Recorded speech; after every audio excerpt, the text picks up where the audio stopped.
Welcome to a brand new edition of the TF Motorsports official podcast. I'm Thomas Frasco. As yes, it is Sunday. You do not look at your calendars wrong. I'm already messing up. Today I decided to do a bonus episode, or as it says, a extra, as we have a little interview, but it's also going to be a little bit more less restrictive, so it'll be a little bit more chiller, kind of like our usual ones. So that also means that there will be a normal episode of the podcast coming out in pretty much over 24 hours from now, as that is in the planning stages. So now, before we start, once again, just want to remind you that Motorsports Hour has one more episode for the year, and that is the Eastern States with the 25-lap street stocks at Orange County Fair Speedway. That should be out by end of October. And Season 4 is confirmed to return for 2026 with monster trucks and dirt racing. Be sure to look out for that on YouTube, Rumble, and Vimeo. And the TF Motorsports podcast.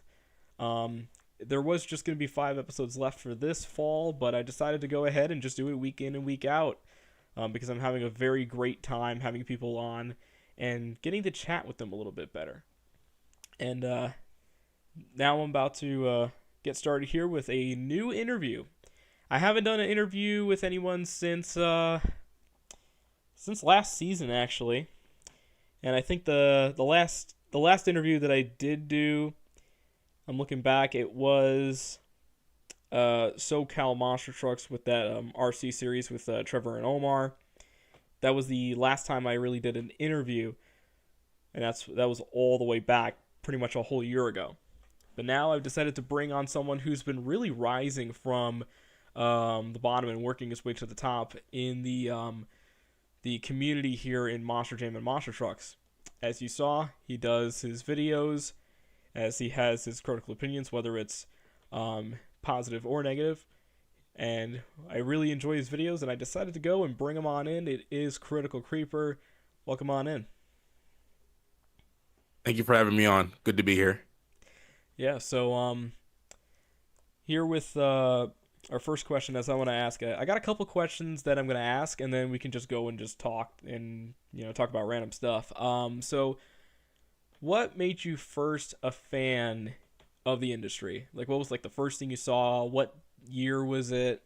How old were you? And what caught your eye? It was back in 2007, 2008. I don't know what exact year. I don't really remember, but I do remember watching the World Finals with the Chrome Gravedigger. I think that was World Finals 7 or 6. 8. I'm not 8. All right, for sure. Yep. I'm not too sure on it. But that was the first one I've watched on TV.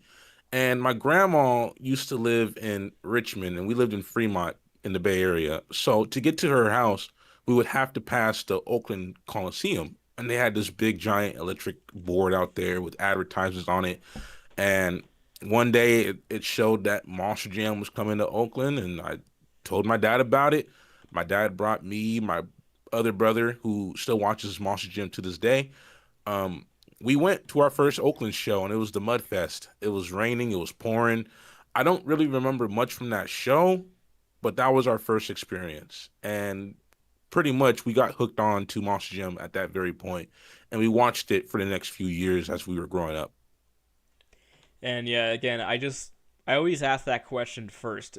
Like, it doesn't matter who I interview, because I love to hear the origins and like kind of where it all started for you guys, and that's another good one. So obviously you're known for doing the critical takes. For Monster Jam, when was technically the first signs that you thought that things were starting to turn? Um, well, I got back into the sport in 2019, and I didn't really watch much. I went to Oakland, I went to Santa Clara that year. I also went to World Finals in Orlando for the first time. And I also went to the All-Star Challenge, I believe it was called then. And not much really, arose my suspicion. And then I didn't get back into the sport because I fell off again for until 2024 when they came to San Francisco. And I'm like, okay, look at this track. It looks nice, looks beautiful. Um, and knowing the West Coast tour, they always have a whole bunch of shows in SoCal. So I wanted to go to a bunch of them. But then I thought to myself, well, the track's pretty much going to be the same, so I pretty much didn't go. We went to SoFi Stadium that year for World Finals. I thought it was a decent World Finals. I was there all day. But then the 2025 season, there is one track in particular. It was the blue and gray one. I think that was West. Am I wrong? That I was don't actually know. the E series. All right, for sure. So that track to me was just awful. And in some venues, they would remove the step up. And then I was just like, look at this track. I posted it on Reddit. I'm like, they were in Camping World Stadium that weekend, and they posted a picture of that very track. And I was like, look at this. So I asked the question on Reddit, how do you guys get enjoyment from this when this looks very lackluster? So over time, I started having these opinions to myself, and before I had YouTube, I was sharing them on Reddit. And Reddit, in my opinion, is full of like modern day fans. So there's two minority, not two minorities, just two demographics on Reddit. There is the old school fans, and there's the new school fans. And then in between, you have people who are like centralists who have opinions of good and bad on both ends. And then you have a very small minority, in my opinion, of people who can't say what they want to say because they get met with a lot of resistance. So I would say the 2025 season really started making me think more about the sport. And then to top it all off, the World Finals format. I Mm. was like, there's nobody on YouTube talking the way that I want them to talk. The closest person to that, in my opinion, was Michael from Who's Ready for Monster Jam. And I liked his takes. It was a fresher breath air because he wasn't just saying the opinion, he was saying his opinion. So I think this was the year where I'm just like, okay, my urges are finally kicking in. I got to say something. And that's where the Critical Creeper Monster Jam content really kind of started for you. Yes, it did. And I didn't expect it to go the way it did. Um, but I've had these opinions for a while, and I'm just like, let me just put them out there and see what happens. And let's see, your first video was which one was it? Monster Jam just keeps getting worse. I think it was that one. So you're Yes. yeah 3.6 thousand views, and then the next one, Monster Jam World Finals, has been dismantled. 13,000 views. Your second Monster Jam video, and it blows up. Like that's got to be a big accomplishment. Um, it was to me like just seeing the notifications on my phone was crazy. But that was actually a remake of Monster Jam Just Keeps Getting Worse because I felt like in my original video, which is why you see a lot of similarities in the content in both videos. I was like, you know what? I was kind of spitballing the first video. Let me write out a script for this. Let me actually get all my thoughts off about the sport instead of just ranting about it because there is nobody on YouTube, in my opinion. And I didn't even hear about the other Monster Jam content creators I know of today now who came before me. But to me, there's just nobody saying the things that I think a lot of fans wish to be said. Um, Everyone pretty much had pretty tame opinions. I get why, but I was like, you know what? Let me remake this video clear, concise, get through to the people, and it just took off. And I think it took off because it was after one of Monster Jam's announcements on their social media pages, I believe. So all my videos, I think, kind of just flourished just because they came after some major announcements that Monster Jam was doing on their socials. Yep, and then it's been picking up for you. You recently had the video being an older Monster Jam fan suck sometimes. That one's at 3.5 thousand views, and that was uploaded 5 days ago. And yeah, it's just you got a lot of great videos here on the channel, and you're growing. You're already past 1,000 views, up to 1,000 or 1.18k. So with the future, so what's some of the things you're going to be doing on the channel? Are you going to do some more takes, or are you going to try some new things like streaming? I'm gonna do a lot more takes about Monster Jam. I want to get all my opinions off, but in between my takes, I will be uploading different content. Like I made a video for my subscribers. I didn't really tag it anything, which is why it's like only at like 130 views. I didn't want to tag it for the Monster Jam community. I didn't want to tag it for the Skitties Hold It community because that's where I started at. I just wanted to just get the people who were really invested in me and tell them what direction I'm taking the channel in. And in that video, I announced I'm probably gonna talk about other things like video games I like and want to get my opinions off of. For example, Infamous. Infamous is a very great game from the PlayStation era, from like the PS3 days. And I want to do videos on that. I want to do videos on Godzilla and just other things I'm really interested in because that was actually my original direction for my channel, which was talking about things that are currently going on. And then once I released my Monster Jam video, it took off. I'm just like, you know what? I got many opinions I would like to say, and let me just put them all out for the people to hear. And my most recent video, I'm actually surprised it's doing so well because I haven't crossed 3,000 views since I would say June, and that was the last time I crossed 3,000 plus. So I'm quite pleasantly surprised that it's doing as well as it is right now. And yep, and of course we really encourage more of that content because obviously it's always great to hear feedback for really anything really, and of course honesty is the best policy. Now, obviously, well, I got one more question before we start just talking and rambling. Um, and this is a pretty interesting one. So obviously you've talked only solely about Monster Jam mostly. Um, Now, are you gonna soon get to independent tours and talk about those tours too, or maybe check those out? I would say the only one I'm interested in doing is Monster Truck Throwdown because they came here to Salinas back in June, and I was introduced to them a while ago, and they don't come out here to the West Coast pretty much at all. And that was their only one exception. And I missed that show because it was so close to the World Finals, and I'd rather just put my money, excuse me, towards the World Finals. Um, I will be doing a video in the near future. I don't know when about Monster Truck Throwdown, and I think Toughest Monster Truck Tour, only simply because they are the bigger promoters.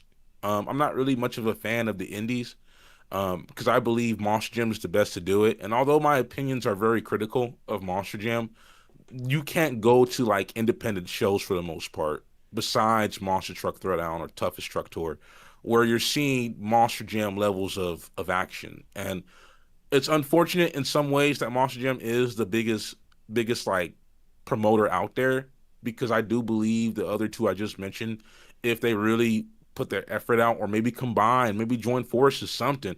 I Ooh, just want to see another league just give Monster Jam a run for their money because Monster Jam is like the trendsetter. So whatever Monster Jam does, minus the exception of Monster Truck Throwdown, from what it seems, and Toughest Truck, they all do similar things. And I went to Two Extreme Motorsports here in Antioch this past April, and it was good. It was good, but the itch that I wanted to be fulfilled wasn't itched. Like nothing against Jim Creedon, nothing against his operation. I even asked him at the pit party. I got called an asshole in line because I was asking him so many questions. Um, but I asked him like, where do you see your promotion going in the next few years? Do you ever think you're going to go to the stadium level? And he said, "Nah, we like our operation the way it is. We're pretty small. We're doing pretty well. We're selling out venues, so there's no need to go up to the bigger leagues." And I only asked that because I wasn't familiar with how long Two Extreme has been around, and that's the reason why my question came. I thought he was a relatively new promoter, but apparently he's been around for 20 years at Two Extreme. Contrary to that, I don't think the outside casual like me would know that because when you look at Two Extreme, you don't really see much from the older days of his promotion because he was mainly running with Scarlet Bandit and Monster Gym for the most part. So I didn't know he had a promotion until recently. But the indies, they don't do it like Monster Jam. And although my opinions are critical of Monster Jam, you can't find the action you get at Monster Jam at any other independent promotion. And no disrespect to them, to the indies. I get why you can't get that level of action, but you just can't do it. and yeah, again, there's also like a lot of different choices out there. But I do suggest one thing like what's your like really like local show? I don't know the names of them. I think I have Nitro Truck Tour come out here to my area, Stockton, I believe. I had two independent promoters come out here actually this past year. And from what I didn't go because like I've said previously, um for example, what's the promoter that has the identity thief on them? I always forget their name. Identity theft. That one is I think malicious. I think right. Again, I yeah. wouldn't. My brain's a little tired. I mean, I just got a bunch of sunburn, so hang on, let's I get see. it. Uh, yeah, I think it was malicious. So they came out here to Roseville, and their track was pretty lackluster. And for the most part, all their tracks are pretty lackluster. But they had that one show in Oregon where that tire fell off of the veteran truck, right? In my opinion, that was someone posted it on Instagram. Like I forgot, I think his name was Monster Truck Washington. His Instagram account is. And I was telling them, I'm like, if they did shows like that everywhere they go, I would go because they come to Stockton Raceway, they come to Roseville Raceway, and what they did in Washington is the exception. You don't see that elsewhere. This is why I don't really give independent promoters a chance because sometimes the venues they go to close to you are just lackluster. But in my opinion, from the footage I've seen of that show, that is their best show I have seen of all time. If they did that more, I would be encouraged to go spend money out to them because when they come out to the Stockton Raceway, when they come out to Roseville, they don't do much. The track is basic. They got like two, three cars. They do stoppies and stuff, and it's just not fun for me. And then the Nitro Tour, for example, they come out to uh Cal Expo out here in Sacramento. But the venue I seen them rent out, it was raining at the time. It was literally the size of like a horse ring. I don't know what you call the horse rings, but like Oh, like Cowboys. oh yeah, like a place that's very very tiny indoor. It wasn't indoor. Like for example, Monster Jam goes to the livestock place in Reno. Just imagine that ring being half the size. That's Oh, the okay. Yeah, that's the space they had. And I had a coworker go, and he was telling me about it, and I'm like, yeah, and it was also raining too. You go look at you look at what they were doing. There's literally two jumps, and it was raining. So it's not that I have a thing against promoters. It's just that most of them don't do what Monster Jam does. And the ones that do, like Toughest Truck, or not Toughest Truck, yeah, that's one too. Toughest Truck is one of them. They don't come out here at all. And then you have Monster Truck Throwdown, which did come out here, and that show was pretty good for the most part. It's just most promoters don't do shows like that. And the ones that they do are like the exception. And it's hard to find shows where it's consistently great at each stop they go. And part of that is because of the venue space. I get that. But it's just you don't see the level of action that some of them can give that they give certain audience members when they go to a certain stop, such as the one in Washington where it's crazy. The stadium stands are full. You got Cali Kid doing a backflip. Like that tour is not known for doing backflips, and they finally had a backflip ramp.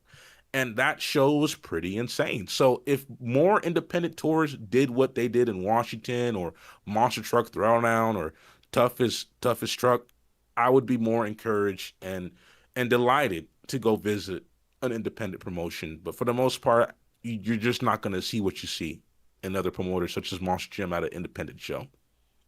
Yeah, and it's like you gotta kind of have to like pick and choose which ones to really choose because more than ever, there's a lot of tours out there. I mean, if you go on my TF Motorsports Discord server, I have a whole section dedicated to just tour chat, and it's just a bunch of different tours. There's probably more than I'm missing, but one thing definitely that keeps me going is just to get out of the house, but also kind of meet people and whatnot. The and Well, one thing that I do want to bring up. Do I call you bi critical? Yeah, you can go ahead and call me that. Okay.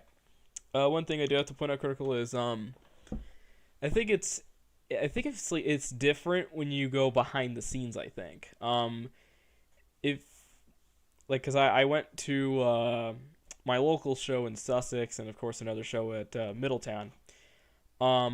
Those I got to be behind the scenes. Like Middletown went into the pits. My buddy James got me in there, and there was also the KSR Motorsports event.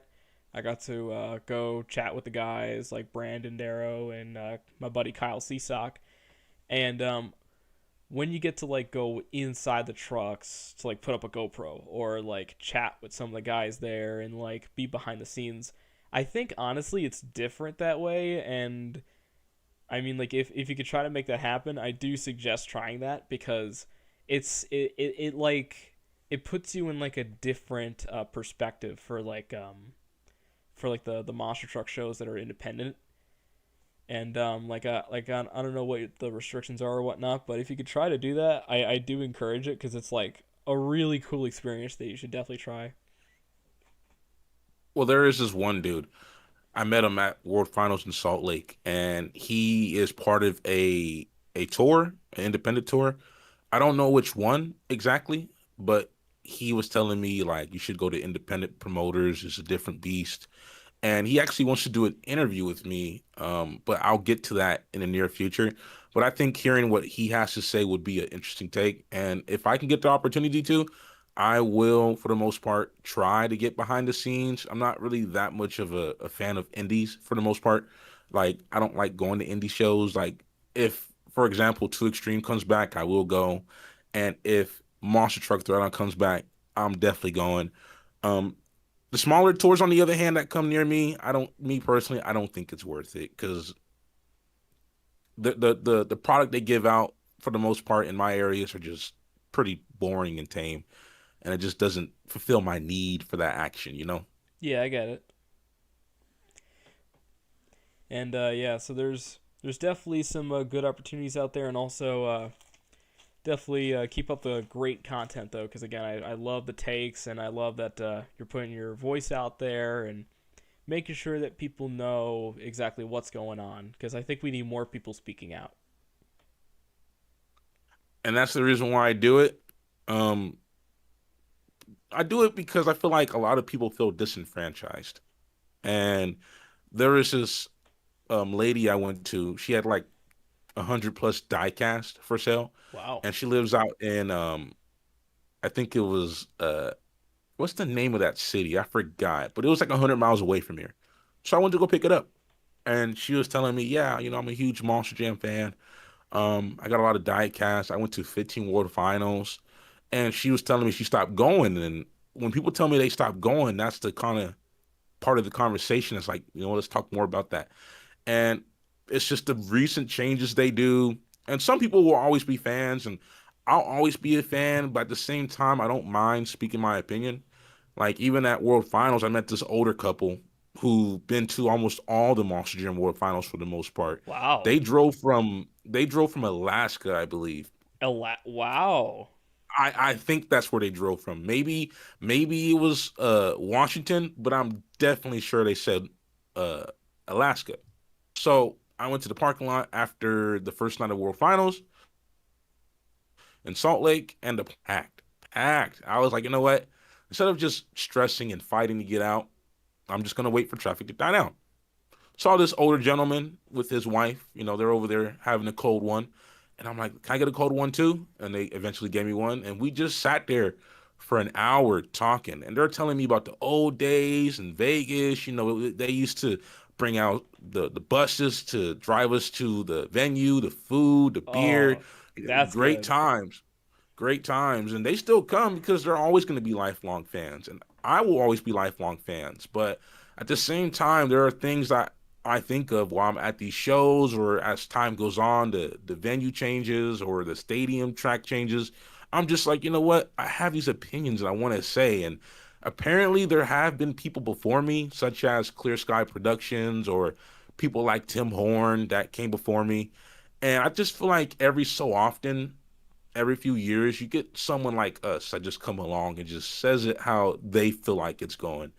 And I came at the right time, I guess, because I blew up. But I feel like I make content for those who have the similar thoughts. I don't make the content I do to rage bait or anything. I make the content I do because I think there is a huge demographic of Monster Jam fans that feel the way we feel. And I know some don't like us beating a dead horse, but what I like to say is if it's a conversation to begin with, and maybe there's some merit to the discussion to begin with. Like we're just not saying the things we say just to oh yeah, because we're haters. We're fans, you know? And I think there's other fans out there that feel the way we feel. So that's why I make the content I do for Monster Jam. And yeah, the when people were talking about Monster Jam critically, it's actually, I think it started around World Finals 2 in 2001. Online, there was people who texted and wrote out on, like, I think some websites or whatnot. I think there's some screenshots somewhere. I don't know if somebody saved them, but I vividly remember seeing them on a video. I think it was either I think California Monster Trucks, maybe. I think, I don't know, or maybe Monster Talk. I gotta look into that. But anyway, so yeah, I kind of started off with that, and then over time it just went to just some YouTube comments, and then for content, I think it kind of started with a few different people, and then it spread to then eventually Clear Sky and Tim Horn were pretty much the main, and then eventually Clear Sky, he eventually moved on, and he's doing other stuff, and from what I've seen, he's doing like really good right now. From last time I saw him, I think he was in like some sort of college thing. And then for Tim Horn, he's just doing his own stuff. Although he is watching some videos that people request, I don't think he's doing that much Monster Jam stuff anymore. But yeah, honestly, I think you might be the next big one here, and I think your voice is very important. I think, and I vividly thank you for all the stuff you've done so far.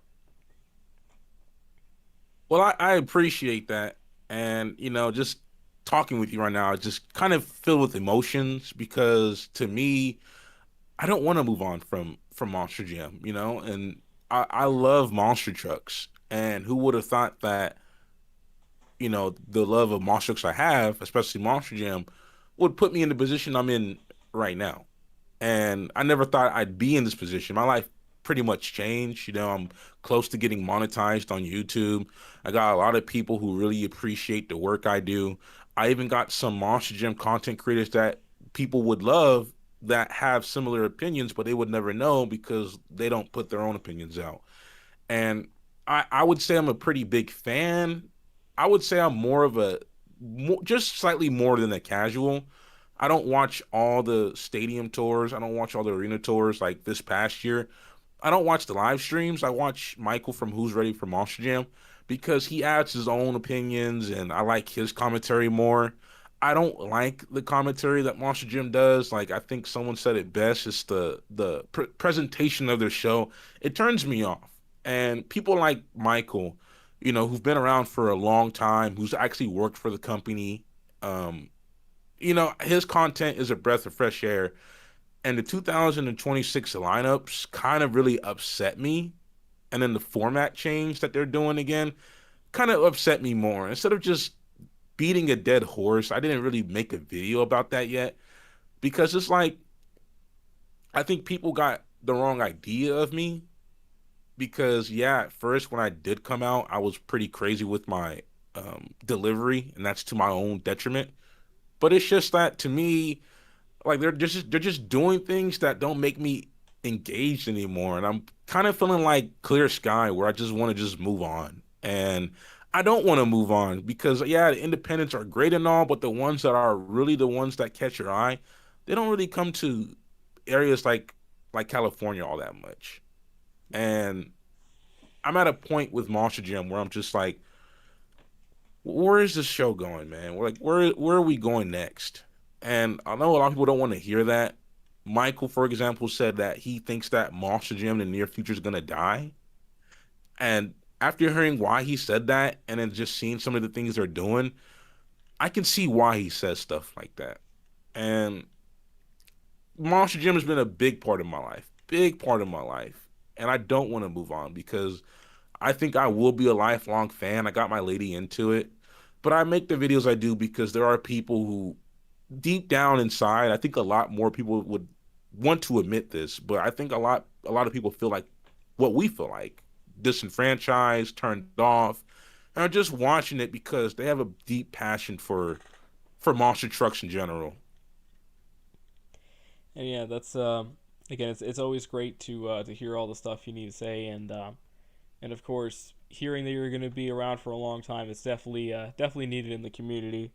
And before we continue on into the second half, where we're just gonna go and talk about random stuff with really no questions like written on a piece of paper, I just want to give it to two shout outs that are in the chat right now. We got Who Man, how you doing? And Mikey. Welcome guys to the chat as you guys are chatting right now. And got an interesting question here from Mikey. Thoughts on Hot Wheels' New Zealand tour? Like a Wellington show Monster Talk posted. So obviously I'm gonna bring this up again tomorrow on the main episode of the podcast, but I saw it and again I'm still surprised because usually the ramps were like up to maybe just about the tires, but they actually went and made bigger ramps. And from what I saw, the shows that they did this weekend, the second one obviously was half full, but the first one looked sold out almost. Like it was pretty packed. I'm surprised for a Hot Wheels show, but since it's in New Zealand, sorta not surprised because again, I don't know how many shows they get, but yeah, very. I was very surprised on how that was, and I'm gonna talk more about that tomorrow on our main episode, which hopefully I could get Jester and Wade for Best 12 back on. And Patrick, old school fan, what's up, bud? Again, it's always great to see you in chat as well. All right, so critical. Let's now just let's talk about really anything that you really want to talk about. Let's have you start us off. What should we start off with? Um, I don't know. I mean, what kind of games do you like to play? Like, what console do you prefer? I mean, I mostly play like an older Xbox console, like the original. I tend to mostly play like older console stuff if it isn't Rigs or Rods or Gary's Mod. So yeah, I got like MX vs ATV Unleashed and Tony Hawk Underground 2. Honestly, that console honestly is my all-time favorite after playing quite a few consoles. I think I have MX versus ATV Untamed, which came out Ooh. on Xbox 360. One of my favorite all-time games. Had a lot of memories growing up with that game. Um, I downloaded a what do you call it? A emulator on Oh yeah, the on emulator. on my PC, and I actually have it, but it's hard to play sometimes because it sometimes crashes and it doesn't save any progress in the game. So I'll just do free roam. I love the MX versus ATV games, but mainly Untamed because Untamed is core memories unlocked, throwback in my mind right now. Um, I get why some people play older games. Is there a particular reason why you play older games? It's because mostly the older console stuff hasn't really been hitting it for me. I have a newer Xbox, a Series X, but it just hasn't been really hitting. Like I've been playing some of the games that's been coming out. None of them have really been catching my eye. I've been kind of like playing them and then I just stopped playing them for a while. And even though that I really like the recent Monster Jam game, I still I still didn't see it as too much replayable value, so I kind of just stopped. But yeah, but with the older games, they seem to be more creative and I also like the older arcadey style stuff. Like let's go back to MS vs ATV Unleashed. So with that game, I remember playing that a lot of times when I was a kid, and I'm glad I got it at like I don't know at like a store that brings back the games or resells them. Sorry. Um, So like they have not only the MX ATVs, but they also have the monster trucks and stuff like that. But another unique thing about the game, they actually have planes and helicopters, like things that you would not expect, and it's just like critical. You got to try that game out if you ever get that on an emulator or an older console. I didn't even know that they had airplanes and helicopters in that game. Oh, Um, later on, I'll send you photos if I can find it on Google. But yeah, it's pretty darn crazy that they have all that type of stuff in one game. I didn't know that. And two things from what you just said.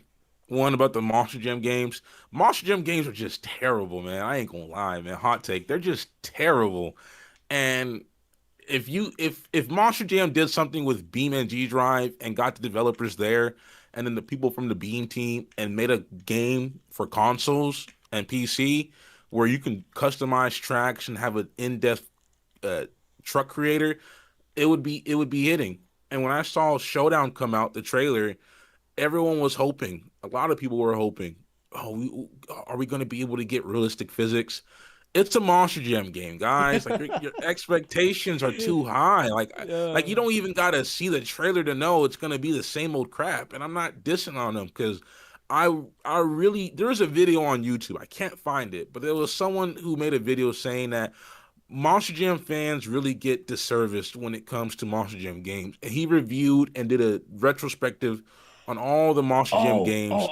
I remember. You, I forgot who you it know what was, video I'm but talking yeah, about, yeah, huh? I remember, and it was right up to Crush It, and that was before Steel Titans came out. And I saw that video, and he made very great. I don't know what he did with his video. I can't find it. I don't know if he deleted it, but it's just that I feel like when it comes to the games, Monster Jam can do so much better, especially with them being backed up by Failed Entertainment, which owns a different bunch of promotions such as Disney on Ice, and you have a company like that who just poops out dog crap, and I really feel like it's a slap in the face for Monster Jam fans. And then you get people who be like, "Wait, wait, wait, wait, no, no, no, no, it's just for kids, just for kids. If you don't like it, download BeamNG Drive." You know how many kids, even when I was a kid, the closest game to that had the itch for a monster truck game, in my opinion, was Monster Jam Path of Destruction. Yep. I think that's the closest you can get to a game where you have the physics and reality to the monster truck world and packaged in the game. But even to this day, you get people talking about we want. You can go to the Instagram of Monster Truck Showdown. Yeah, I'm not lying when I say this.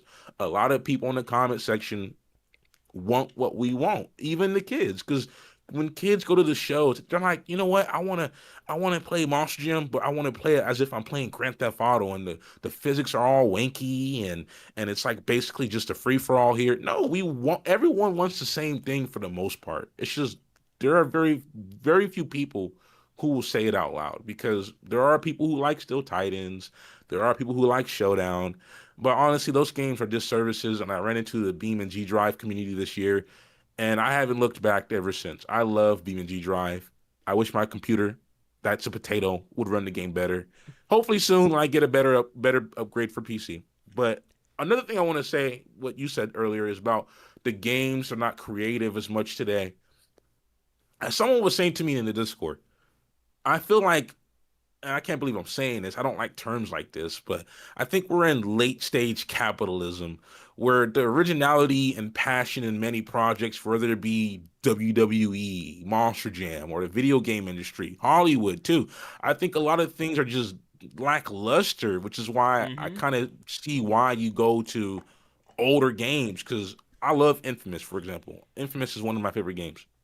They have three games: Infamous, Infamous 2, Infamous Second Son. Infamous 1 has charm to it. Infamous 2 is better, but I just can't play it because I was like, you know what? I'm gonna play these games on the good karma and the bad karma. I've already finished the game twice for Infamous. I'm playing through Infamous 2 again, and I'm just like, I don't want to play the second one because it feels like, in a sense, it lost what made Infamous Infamous. Infamous Second Son 2.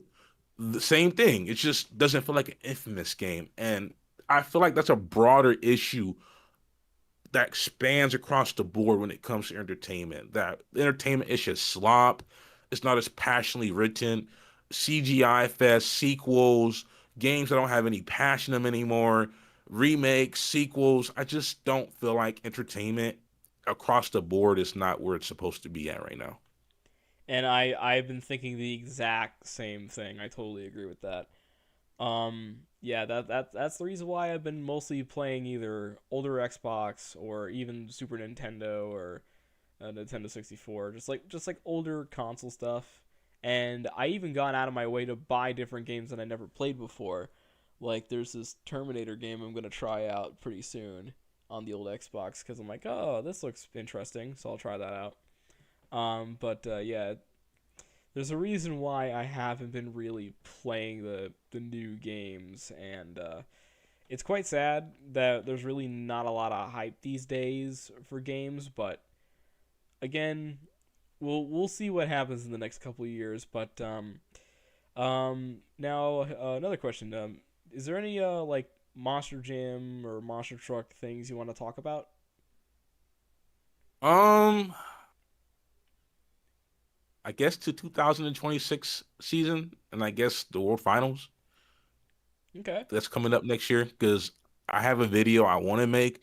I was gonna make a video about it, and I kind of scrapped it, and I'm working on a video essay about the solutions that Moss Gym can do to make the sport like have another golden age. Because when people say that we're in a new golden age today, I Uh, don't see it. I no. don't see it, especially with two wheel skills. Like last night in the Discord, if you noticed, a lot of people were talking about two wheel skills. Like it's just boring.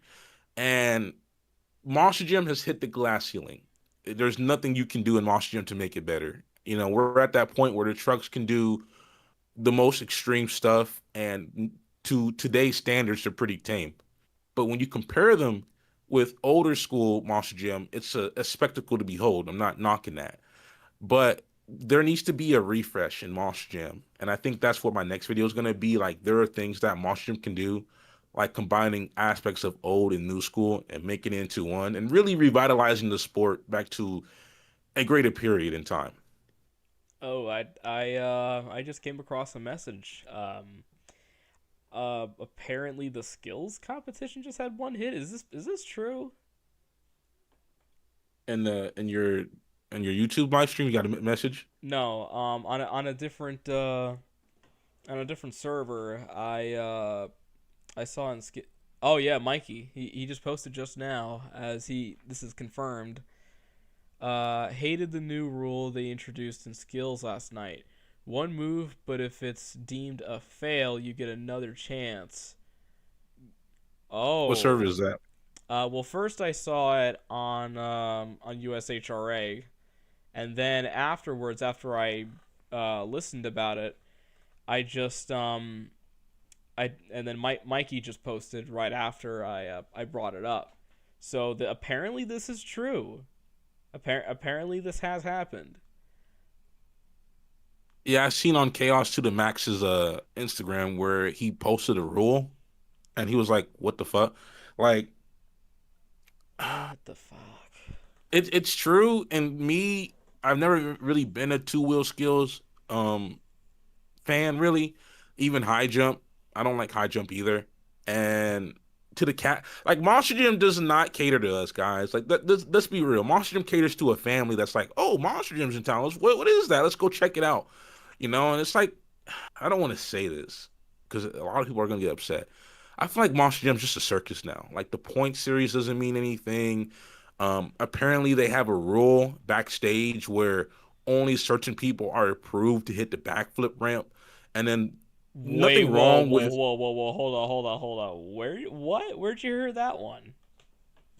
Um, you can go to Reddit and they have a paper on there where they're showing backstage where even someone said it in passing that Armando posted something one day that he was approved for the green list.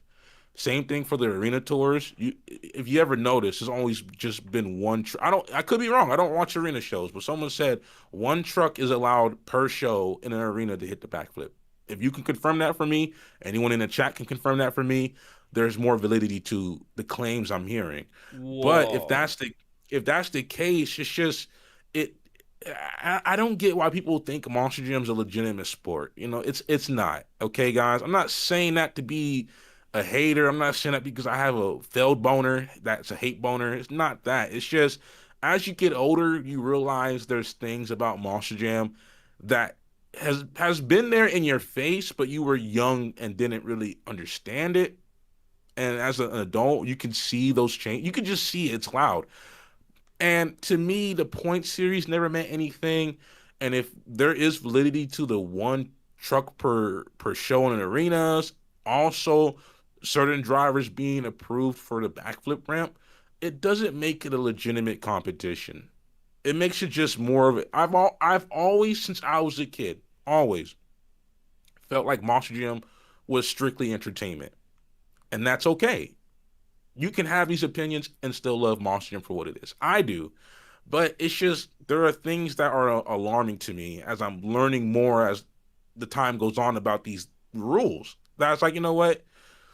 Yeah, like I could pull up the Reddit post. I could show you on your I could text it to you right now. I could find it pretty easy. And there was people in the comment section saying that it felt real to me. And it's like, guys, there's elephants in the room that I feel like a lot of people don't want to acknowledge are there. But I don't mind acknowledging it because it doesn't take my enjoyment away from Monster Jam. It never has, never will. It's just there are things I think about, just like, you know what? Yeah, cooked. We're cooked. Wow. I honestly did not know about that rule neither.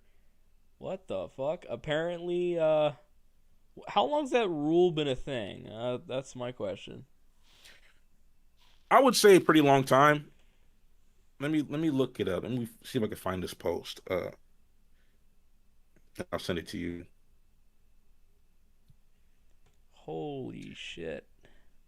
Yep, this here it is. I found it. Oh, wow, that was fast.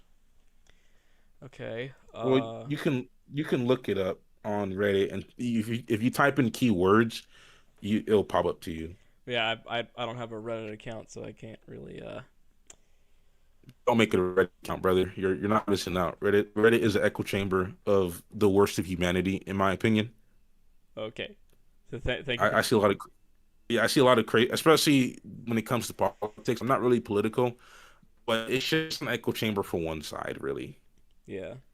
And then the thing, it's just there's no morality. It seems like on that platform whatsoever. All right, I'm sending you the message. Okay. And There yeah, it is, and then yeah. you don't need Reddit to open that up. You can read it. Okay. But also yeah, I just also want to point out to any of my viewers, I of course am staying away from political stuff because yeah, so I'm not going to Reddit. But even though that I'm on Rumble, which that's a political machine, I just only upload the episodes and then I just move on, or I try to find like monster truck videos on there by like looking up videos from like years ago, kind of like Vimeo. All right, let's see this here. All right, let's get the main screen so all you at home can see. All right, we are on the normal look here. REI Man's front sheet showing who. Oh yeah, yup, there it is. That was from 15 days ago, apparently. Wow, that was from 15 days ago, man. I thought it was like a month ago, man. Well, technically it was. I mean, because we're in the beginning of October, so. But yeah, that's uh, that's sad. That's honestly sad.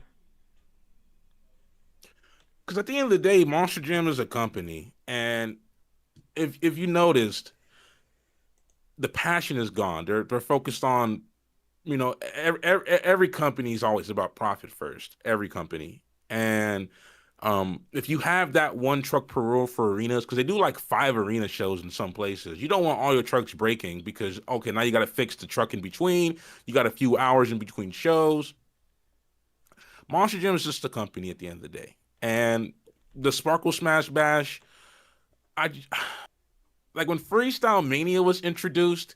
I'm just like Freestyle Mania is so whack.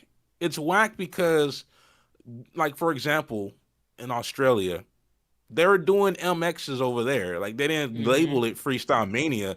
That's just that was at one point just a normal thing you saw in Monster Jam, whether it be Demolition Derby or the little trophy trucks going around the track or the ATVs and quads. They never labeled it like, oh yeah, Monster Jam MX versus ATV tour. Like they just these are small things that made Monster Jam great back in the day. Like sometimes you get a different promoter doing a different show within Monster Jam during halftime. Like, okay, here's Demolition Derby or small trophy trucks in Oakland. And then you go to Texas, you might see Demolition Derby or MXs or quads. Like these are just side acts that Monster Jam would hire to entertain the crowd and something in between halftime. And nowadays you don't get that. And when they do bring it back, for example, Freestyle Mania, like it's the same thing. My just like I don't get why it's a thing. Like obviously Yeah. it's for Spin Master to make money, and then the Sparkle Smash Bash, just they're crushing things that like they removed these obstacles from years ago, and then they bring it back and they hype it up so much, and it's like other people probably don't feel this way, but it's like Monster Jam just gets a hand that's like ready to slap you, and they're like, "Oh, you want to see your RV?" Boom! They slap you in the face like we finally got our RV back, and it's just like that's the way I take it because if you've been around for so long, an RV would be brought out every other show. You would have two trucks crush it. And it's like you can go back on Monster Jam's membership channel, and RVs were getting crushed all the time.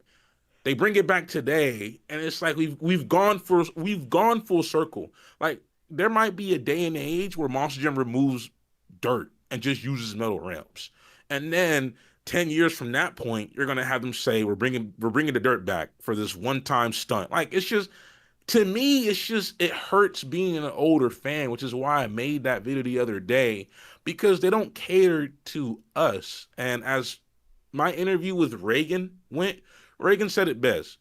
The NFL is creating lifelong fans. Monster Jam is not. And I agree with that. I agree with that because if you're not going Google Gaga or you're 10 years old, Monster Jam is not for you. They don't care about your opinions. We all want older trucks to be brought back, for example, in the 2026 tour. And what do? They create four Sparkle Smashes. They create two Bailey circuits, Classroom Crusher. Like who asked for these trucks? I know Sparkle Smash makes them a lot of money. I understand. But when you have these opinions, with the video I included in my last release, he gave his opinion, and someone in the comment section was like, "Stop crying." We're not crying, bro. Like you know how many discussions go on in the NFL and people shit talk each other. That's what it is to be a fan. But when it comes to Monster Jam, our community is so niche that when you have these conversations, you're just a failed hater. You're just critical creeper all over again. Stop crying. And it's like we can't even be fans and discuss what we love and hate about the sport without being shot down because oh, you sound like you're complaining. No, we're not complaining. Like we can't be fans about a sport. Like you'll never have NFL type conversations within the Monster Jam community ever because we're such a small community, we're such a small demographic that it's impossible to have healthy conversations when someone's quick to get in their feelings and say, "Hey, if you don't like it, stop watching it." I like it. That's why I'm watching it. But maybe if they listen to more feedback and maybe if they were focused on creating lifelong fans, we would have more adults and young adults and teenagers in the community who aren't ashamed in going to a Monster Jam show or who aren't ashamed in sharing their opinion. Because whether you love the opinion or hate it, we're still fans.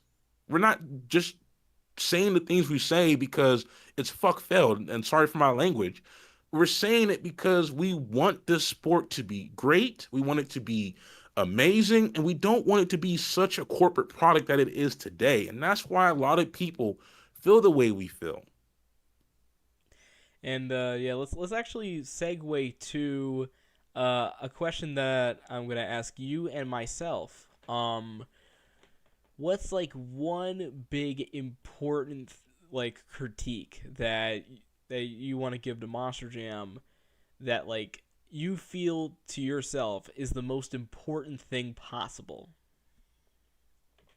Focus on creating lifelong fans and stop alienating the older audience and bring something to the forefront of your presentation where older fans can be included and you're actually listening. Like maybe add a few more crush cars, maybe paint the tracks, maybe, excuse me, have more segments for adults and tone down the kid stuff. Like we don't need 3D bodies all the time. We don't need crazy creations from star creations running the track. Like change your whole business model to not be Disney on dirt, basically. Like be inclusive for all. And there are some people who would be like, yeah, Monster Jam has always been for kids. Yes, it always has. But when I went to a show, even the 2019 season, like when I went to Santa Clara, when I went to Oakland, when I went to World Finals, it wasn't such like in your face as it is now.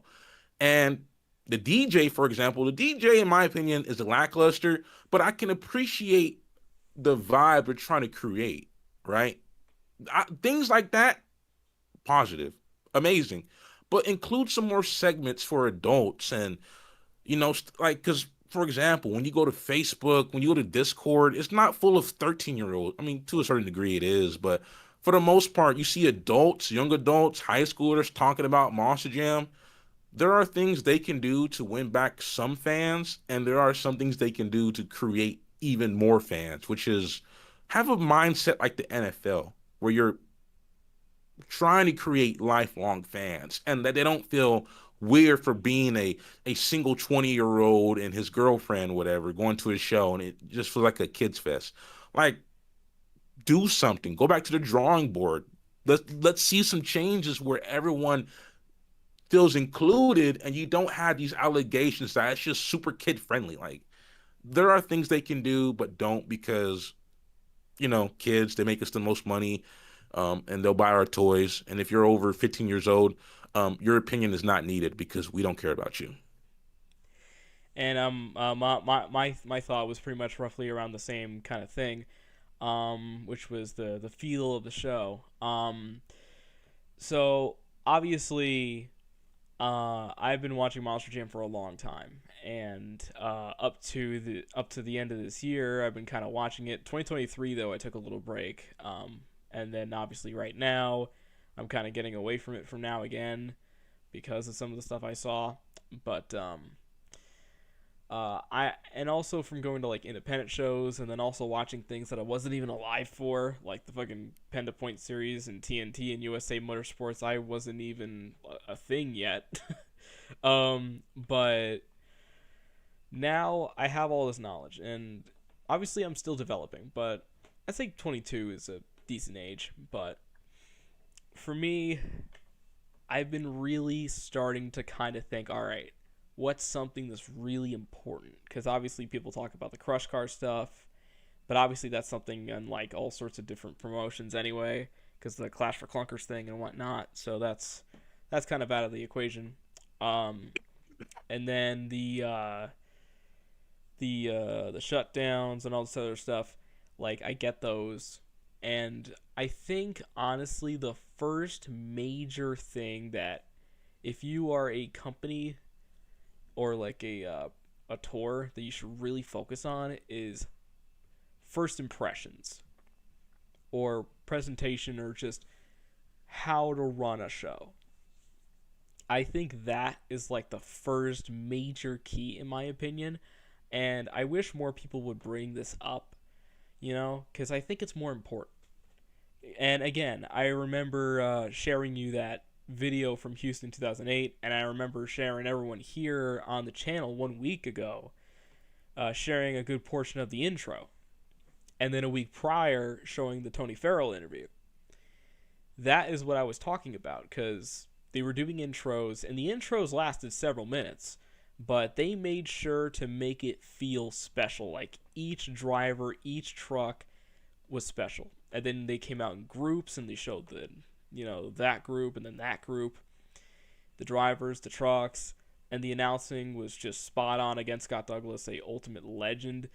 Um, and then they also did the national anthem, and that one was also really really good too, because before they got to have the person sing it, Scott was getting everyone riled up, and also got to do the thing where you have people who serve and they stand up and all this other stuff, and it felt cool. And then you got to the event itself, qualifying, racing, the way how that was, it just was presented nice. And then when somebody crashed, they got interviewed right after the crash. They got out of the truck and went to Scott, and it kept you in the zone in the motorsport, and and it made you say, oh, so this is what's happening in this instance. Better keep an eye on him, because now that's a good storyline going into the next part of the show. And that is something that I really try to bring up. And then the commercials, that obviously first impression, make it epic. And pretty much the main thing that I want to sum this up, and somebody could clip this and quote me on this. So I'm holding up my arm right now, and if this arm does not have goosebumps, then you are doing it wrong. That's a major thing. If I have goosebumps on my arm, then you're doing some good shit, and you are gonna get some more butts and seats. Gotta think of everyone. So you got obviously the kids, the adults, and even people who are 80 years old and over. You could just bring them all in, and you'll have lifelong fans. Of course, when you told me about that story with the people of the World Finals, those are lifelong fans. They're still technically out there, but I just feel like in order to gain more of those types of fans, you would have to go and make that presentation really impactful. And if it's not, which currently it isn't, then Monster Jam is practically it's now a phase. That's what I noticed. It's more of a phase now, and that's why I kind of stopped. And well, obviously those other changes and whatnot, and we're gonna talk about one of those other ones, because now I wanted to ask you later on. But yeah, it's just they need to make things that are cool again, like how they did previously. And I actually want to get back to the kid thing, because I'm still rambling for a moment, so bear with me. Oh, the things that I remember us growing up with when it came to Monster Jam for the kids was the toys and maybe the video games, but that was it, And then everything else was, everyone could enjoy and just have a fun time with it. But now it's very very one-sided, and it continues to get one-sided, from the trucks to the tracks being a little flat than usual. They're not as steep as I remember. There's just a lot of things that kind of go into that, and it's just quite sad. Honestly, it's quite sad. The presentation is where it's at, and I feel like it felt more like a motorsport back in the day. When my golden era isn't when I got into the sport. The sport was still in its infancy, and from 2007 onward, we would see even more dramatic improvements. So the golden age, I would say, for Monster Jam, for example, would be the late 2000s to mid 2010s. And for the most part, I wasn't around, because I was in middle school, high school. I wasn't really focused on Monster Jam. I was focused being on a teenager and doing simple teenager things. But when you watch the speed days, it felt like a motorsport, man. Yup. And it didn't feel like you watch the live, because the live streams, I'm sorry guys, are awful. And I'd rather watch the highly produced and edited Monster Jam speed days, because it gave the sport some legitimacy. It gave the presentation, you could be an older dude drinking beer after work watching Monster Jam, or you can have your kids watch this and you would still enjoy it. When we were kids, The trucks themselves was the product. I can go to Target and see, oh, look at Gravedigger or look at Brutus. When I was a kid, I loved collecting monster trucks because I saw them on TV. I never needed a stunt dedicated to the Thunder Roar set or the JCB Digatron Smash Ball. I never needed that. The trucks themselves was the advertisement, was the product. And then when I go to the toy section at Walmart, Target, you see, oh, Monster Jam toys, it's pretty sick. Spin Master, as someone told me, is like Monster Jam's pimp. You know, like they tell Yeah. Monster Jam do this, do that. Oh yeah, yeah, yeah. That's exactly how they are. And don't get me wrong, some things they do, like Fire and Ice, I guess a lot of people like Tim Horn and similar don't like Fire and Ice, but I think Fire and Ice is amazing. I loved Fire and Ice, and I love the All Star and Superstar challenges. When I Yeah. got back into the sport my first year, I'm like, oh, the All Star Challenge, what is that? And I brought tickets for it in Las Vegas. Rest in peace, Samboy Stadium, because that was the last one of the last events there. And that was my only time at the historic venue. And then I think when I got back into this, cause I took another break, you know, like I couldn't afford to go to Monster Jam in the like 2002, not 2002, 2022, 2023. I was pretty much like not paying attention to Monster Jam. And then I saw they're coming back to Oakland again. Was it Oakland? No, it was San Francisco. Yep. San Francisco in January, show one and show two. I brought tickets for both shows, lower stadium seating, and I always go to Monster Jam, right? But I forgot where I was going with this. I lost my thought process. What was I thinking? Um, man, this is an awkward moment for me. Again, But it's all good. Again, it's no script or anywhere. so it's like I went and I enjoyed myself, and I took my brother, took my girlfriend, and we loved it. But back, I think I got my train of thought back. But when you watch the show today, it doesn't feel like a sport anymore, and I feel like it's a circus, and I feel like it's just a strictly entertainment company. When it comes to racing, I think I love racing more than freestyle now because when I went to SoFi, the racing had me standing up at times. It was crazy. The Mm-hmm. racing at World Finals in Salt Lake City had me on my seat. I was pretty sad. You can hear me in my video. Like I didn't upload it to YouTube, but the final race between Zach Garner and Todd LeDuc, Or Tristan ha, England. how, uh, Oh wait, that wait. Which one are you talking about? Salt Lake. Oh, Salt Lake. Oh, sorry. Yeah, I thought of SoFi. My bad. Well, Even SoFi though, I was screaming. Me and my girl, we were emotional. Like racing was a spectacle. Same thing when it came to Salt Lake. But when my boy Zach spun out, leaving the stands, I was yelling. I was distraught. I was upset. I think racing in the last few years has definitely got better. yeah. But that's where I was going with it. So the All Star Challenge. I'm sorry, I remembered my original thought. Like when the All Star, like we all know, Spin Master is Monster Jam's baby daddy, and and I what they tell Monster Jam to do, Freestyle Mania or All Star Superstar challenges. When I got back in 2024 in San Francisco, I was like, all right, so when are they gonna announce the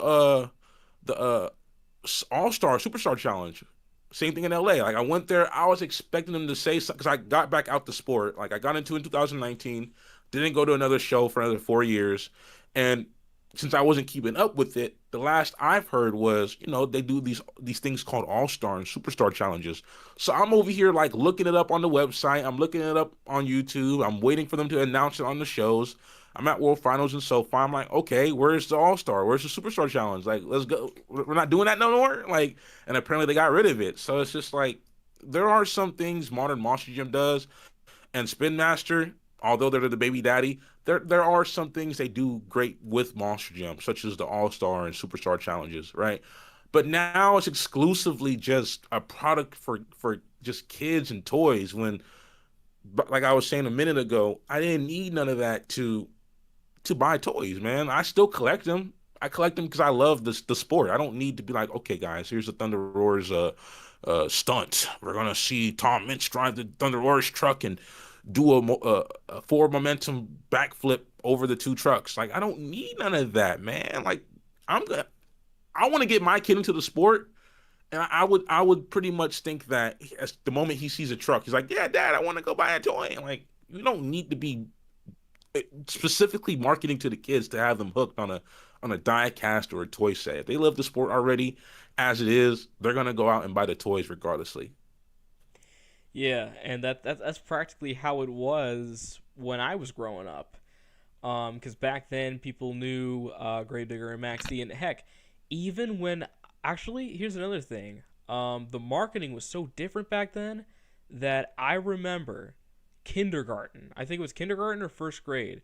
I had a couple buddies of mine in school, and we were talking about Dennis Anderson versus Tom Mentz. Like it was the talk of like our little group that we had, and that was because the marketing was all about Dennis and Tom. And obviously when like you were little and you were starting off, let's regress back a couple more years to like my much more younger years. um I remember getting into Monster Jam first by watching Dennis tear it down in Minneapolis when he blew the truck up. It was like a rerun of the 2005 event, and I remember getting the toys, and the toys, that was part of the the thing to help get people into it, like little kids. But then when it came to the adults, it was the TV shows and the broadcasts and the commercials, and then eventually them just going to the shows. Or heck, do you remember those old DVDs that Monster Jam used to do? I remember the DVDs, but I never purchased one because I was a kid and I just resorted to just watching the Speed Channel. Okay, so let me fill you in on this. So back then they had on the road to the World Finals in 2005. That one was like pretty much inside Monster Jam from 2006 and 7, where they went behind the scenes and showcased like Triumph and driver drama and all this other cool stuff that made it feel legitimate.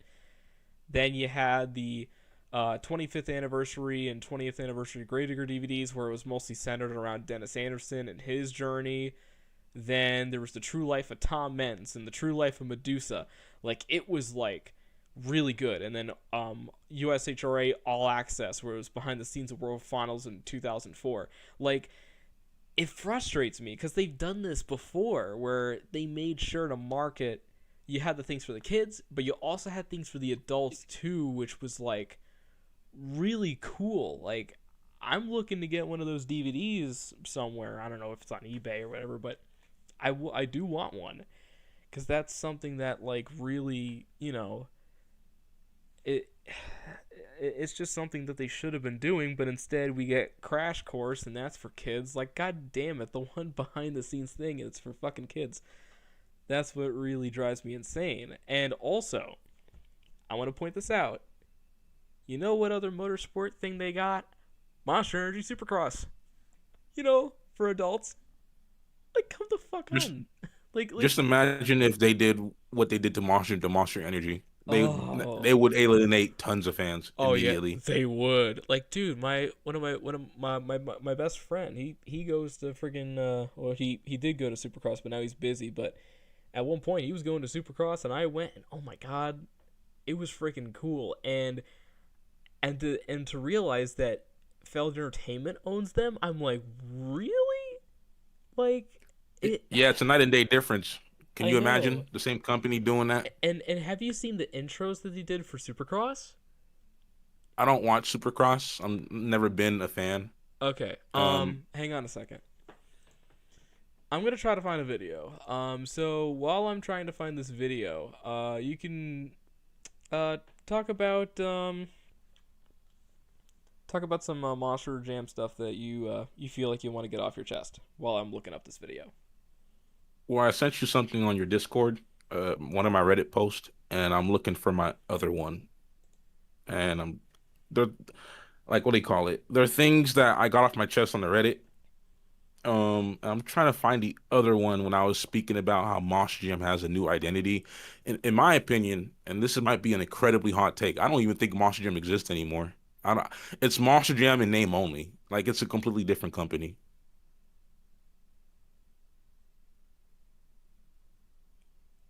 Okay, There we so there we go. I found it. oh, And I think I'm slowly finding mine. Which I honestly, after watching all this stuff, I feel like breaking out in tears for some fucking reason. I guess because I feel like I got stabbed in the heart from all this shit that they done this year. So, Hey man, it's not. Hey, if you don't like it, don't watch it. How well, dare you have an opinion? well, I stopped watching. So that's yeah. That's what makes me sad more is when they don't care about losing fans because they're always creating new ones in the form of kids, and then they're always it's like a revolving door. And I'm gonna say this a million times, but Reagan really said something pretty well, which is NFL creates lifelong fans. Moss Gym is not focused on creating lifelong fans. And when he said that, it's just stuck with me because it just seems like the truth. Because when I talk to fans who've been watching for like a decade plus, some of their stories are just pretty sad because it's like they feel like they were alienated, and at times I feel alienated. But who's ready for Monster Jam? Michael, he said it best. Like I'm gonna stick around regardless, but they should be catering to people like you, who love the sport so much they stick around, and they don't. Hey, Timmy and Sarah, here's the new Bailey circuit truck. Yeah, yeah. Like, can we do like a Coors Light truck?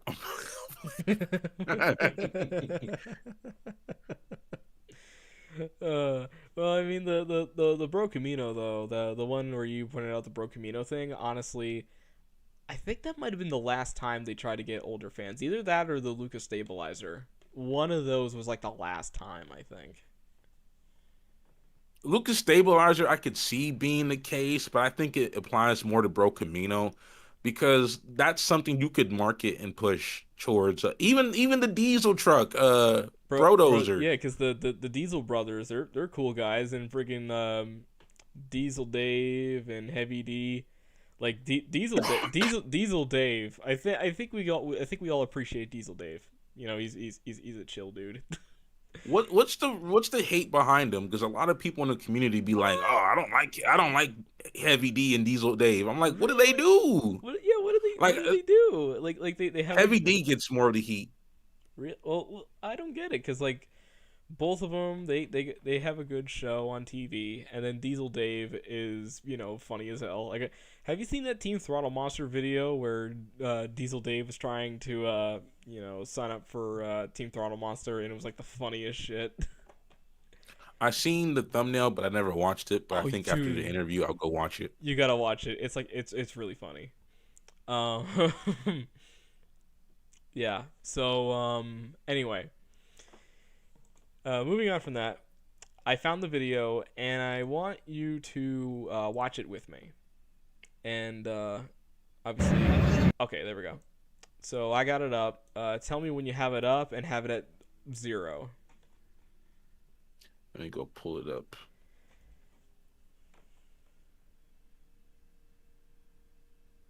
So what we're about to watch as It's at part 0. part of this podcast, or if you're listening to the podcast, then you're about to listen to it in the background. It's Foxborough Monster Energy Supercross intros, the driver intros that they have at the events, and this is pretty much what I try to bring up when it's asked backwards that fucking Monster Jam being practically for kids nowadays, but they also own Supercross, which that's more of a thing for everyone, which really grinds my gears. Do you have the video now? Yeah, it's just pulled up. Okay, so on the count of 3, once I say play, we are gonna watch it together, and we're gonna kind of talk it through and listen close. All right. Do I have to put my volume up or no? Oh, you can put up the volume like just about enough where you could still hear me. Yeah, because we're gonna be talking like during this. All right, let me take an earbud off and turn the volume up, put it in my ear. Yep.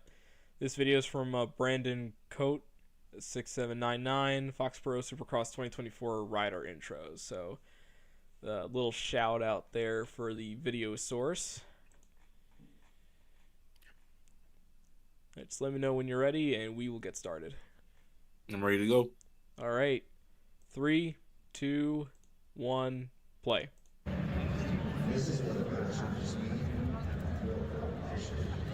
Okay, so this is the video right here, and the intro is beginning right now.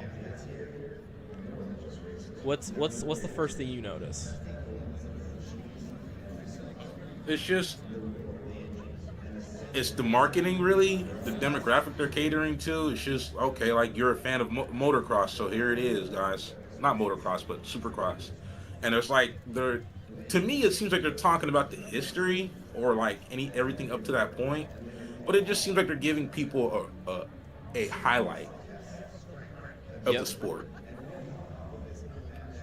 And compare that to Monster Jam's intro. What are some things you're already noticing right out of the gate? Because we're just getting started. Uh, Let me drop it down for you guys. Monster Jam, Jam. The Monster Jam, Monster Jam, Monster. That's the difference. You don't got people singing at Supercross. You don't got people over here, like pushing it towards the kids. They're pushing it for the fans, at Supercross. But when you go to Monster Jam, you got this country singer. The song is god awful, but it's catchy. Okay, I'll listen to it every now and then, and I'll start singing it around the house with my girl. But you could see a completely night and day difference in the marketing between the two of the sports. But yeah, just the intro gives you goosebumps, and I actually got goosebumps right now, actually, and I'm not just saying it just to, say it and like say, oh, see, how people usually do when they rage bait shit. I actually got goosebumps on my arm from listening to this, and I got both headphones, or excuse me, both ears on the headphones, because I usually have my headset on, but one ear is, open so I can hear things around the house. But I could kind of feel it, Can I show you a video? Oh, we'll actually let's actually fast forward for a second. All right, where do you want me to fast forward to? Let's see. When does the driver intro start? Oh, Firestone. God damn it. Hang on. Bear with us for a second. YouTube, can you stop, please? Your freaking ads are ridiculous. This guy only has 370 views and 304 subscribers. Why am I getting like crazy ads? Anyway, driver intro starts. When is it? Let's see.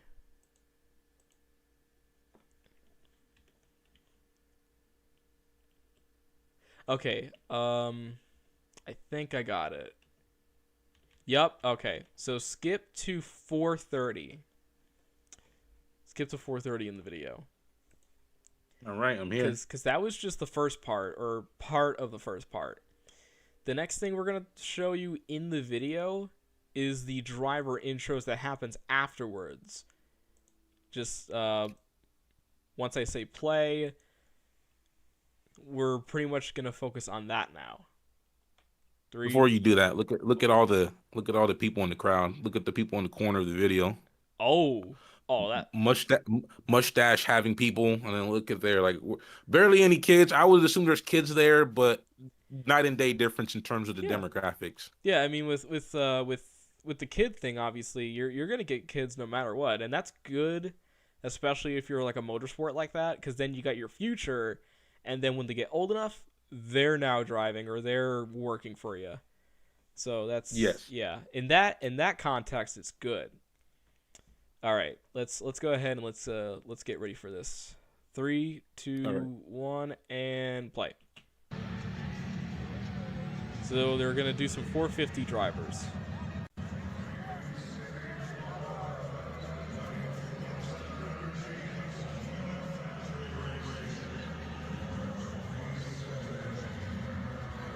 Also, the announcer is pretty legit. That's David Lee, the legend himself, who did the voiceovers for Monster Jam. I was wondering who did the voiceovers for Monster Jam. Yes, there are multiple guys, but one of the guys that you just heard was David Lee. Oh, here's another one. And you can see right after they announce each driver, but they make sure that it's like, damn, this guy's like a big contender. Like, holy shit. That's what Monster Jam used to do. Hell, even fucking in 2020, they brought back David Lee for a couple of, like, intros. Like, they did it in more recent years before the fucking pandemic. I hear like the pandemic is what changed Monster Jam. Yeah. That's something that's always mentioned by the older audience.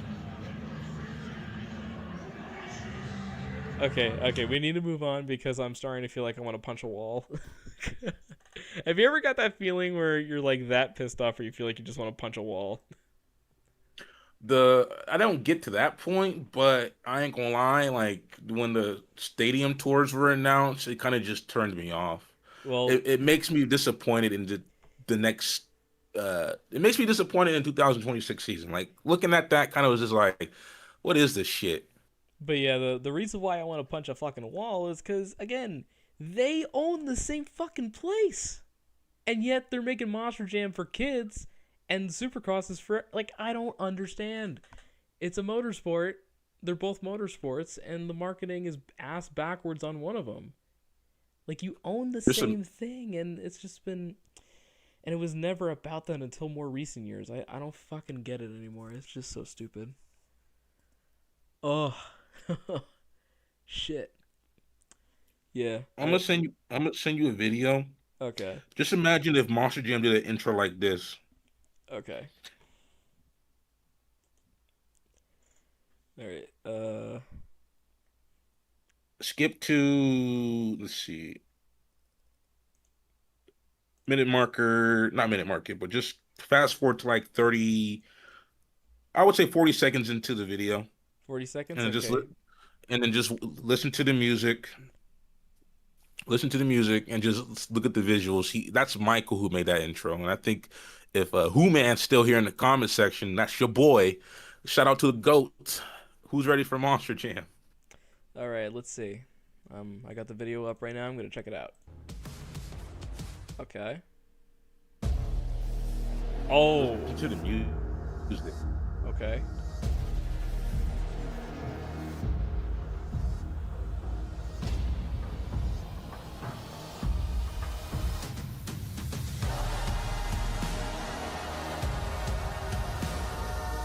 And it's like this is good.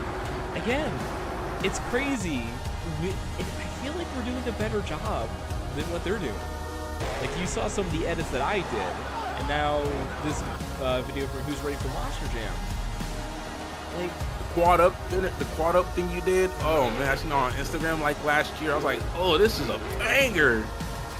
like, dude, I really don't understand why we're doing a better job at marketing. Meanwhile, we're not even being paid for it. Some of the best production you get is from your diehard fans, such as yourself, Who's Ready for Monster Jam, or the Being Monster team.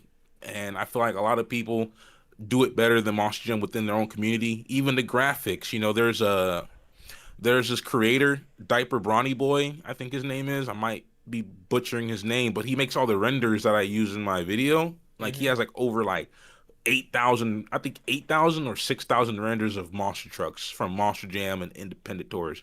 He made a few custom graphics for like a Stars and Stripes Gravedigger, and it looked great. And there was also another page on Instagram that did something similar, like a pumpkin patch Gravedigger. Some of the designs that some of the fans come up with are high quality, but they look so much better than what Feld is doing.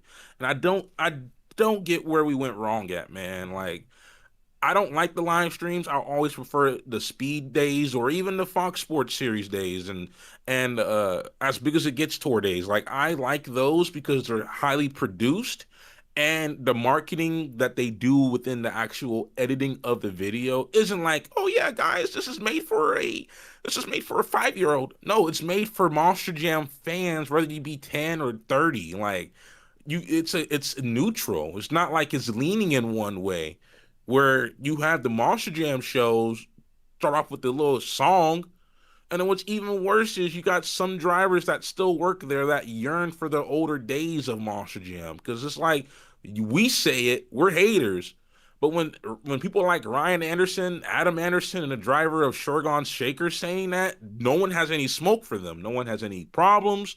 No one has any smoke for them. They can say it, but when we say it, we're the haters and we're the ones complaining. The smoking gun was the fact that people within the company are saying that. So it's like I feel like the Monster Jam fans pick and choose who gets hated and who doesn't. But when a Monster Jam driver themselves is saying something similar along the lines of what we're saying, no one has any issues with them. I mean, I wonder why. I think Minecraft Kid, aka Noah, said it best. Kind of wants me to cry right now. Um, well, with a couple. Well, I saw it with the little theme song, but oh, okay, yeah. I think he was talking about when I showed them the Supercross video and also when you showed me the Monster Jam or Who's Ready for Monster Jam intro. Yeah, and yeah, hopefully there's some stuff I can hit or whatever. If not, then I guess I'll just hit my laundry basket. I don't know. Anyway, so we're practically about an hour 33 into this. I got a few more things I want to talk about. So did you get to see the original Freestyle Mania? No, I wasn't around. Okay. So Freestyle Mania, actually there was an original version from 2000 and I think 9 is when it started, but it was only for like one event. But then 2010 they brought it and had like a whole tour for it. 2010 and 2011. I was fortunate to watch it live at my old arena, the Izod Center, when that place was open in 2010 and 11.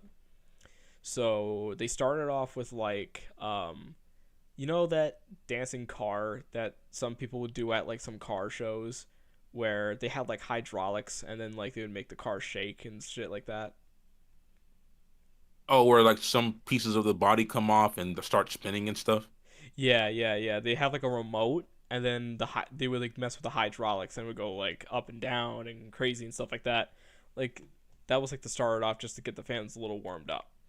Then you had the intros, and then you had uh, wheelies, and then the UTI Maniac Challenge was timed racing, but it was still one truck at a time. And then they had this crazy intermission show: freestyle motocross, quads, BMX bikes, like road bikes doing like little nose wheelies, and BMX. Like it was cool. Like they started off one at a time, and then they like put them all together in like a huge bundle and just went crazy with like the lights dimmed and spotlights and stuff like that, and Kickstart My Heart is playing, and it's like holy shit. I remember having a good time. And then they had donuts, and then they had freestyle, and the tracks too were different. If you were on a concrete track, which is the one that I saw, instead of it being two lines of cars and a van stack, it was three van stacks and a line of cars. And then for the dirt tracks, instead of it being whatever they had at the time, like two lines of cars and a big dirt hill, they had like a crazy double section and like a jump here and a jump here and a big jump in the middle. Like it was like sick, you know. But now we fast forward to the Rebirth, and at first I was excited, but I forgot what year I was watching this in. So what ended up happening was me once again getting disappointed. Because what happened was, with the new one, it's just instead of like 4 or 5 freestyle motocross, now it's 8, and they're partnered with the monster trucks. So now it's like a team style event. No crazy intermission show. The only intermission thing is technically the freestyle motocross, but that is actually scored. So technically, there's really no intermission, and that's about it. But also, the track is a basic arena pod. So you could I could have told you that yeah. Freestyle Mania wasn't going to be anything too crazy. So you could see why, if you see older comments from my Discord, you can see why I was like really upset, because I remember seeing the original in person twice, 2 years in a row. So to see that and then see what they're doing now, it really, really like if they did freestyle like Mania's original version in modern day, there would be new memories made. But unfortunately, why have memories when you can just know how many people are going to go to the show? Like, yeah, I think I'm tired right now. I think I practically talked about almost everything I wanted to talk about. I think before we wrap up, is there any final thoughts or anything you want to bring up about anything really before we finish? I sent you two Reddit posts. Maybe you should. I would like you to read them because they're made by me before I made a YouTube channel. Okay.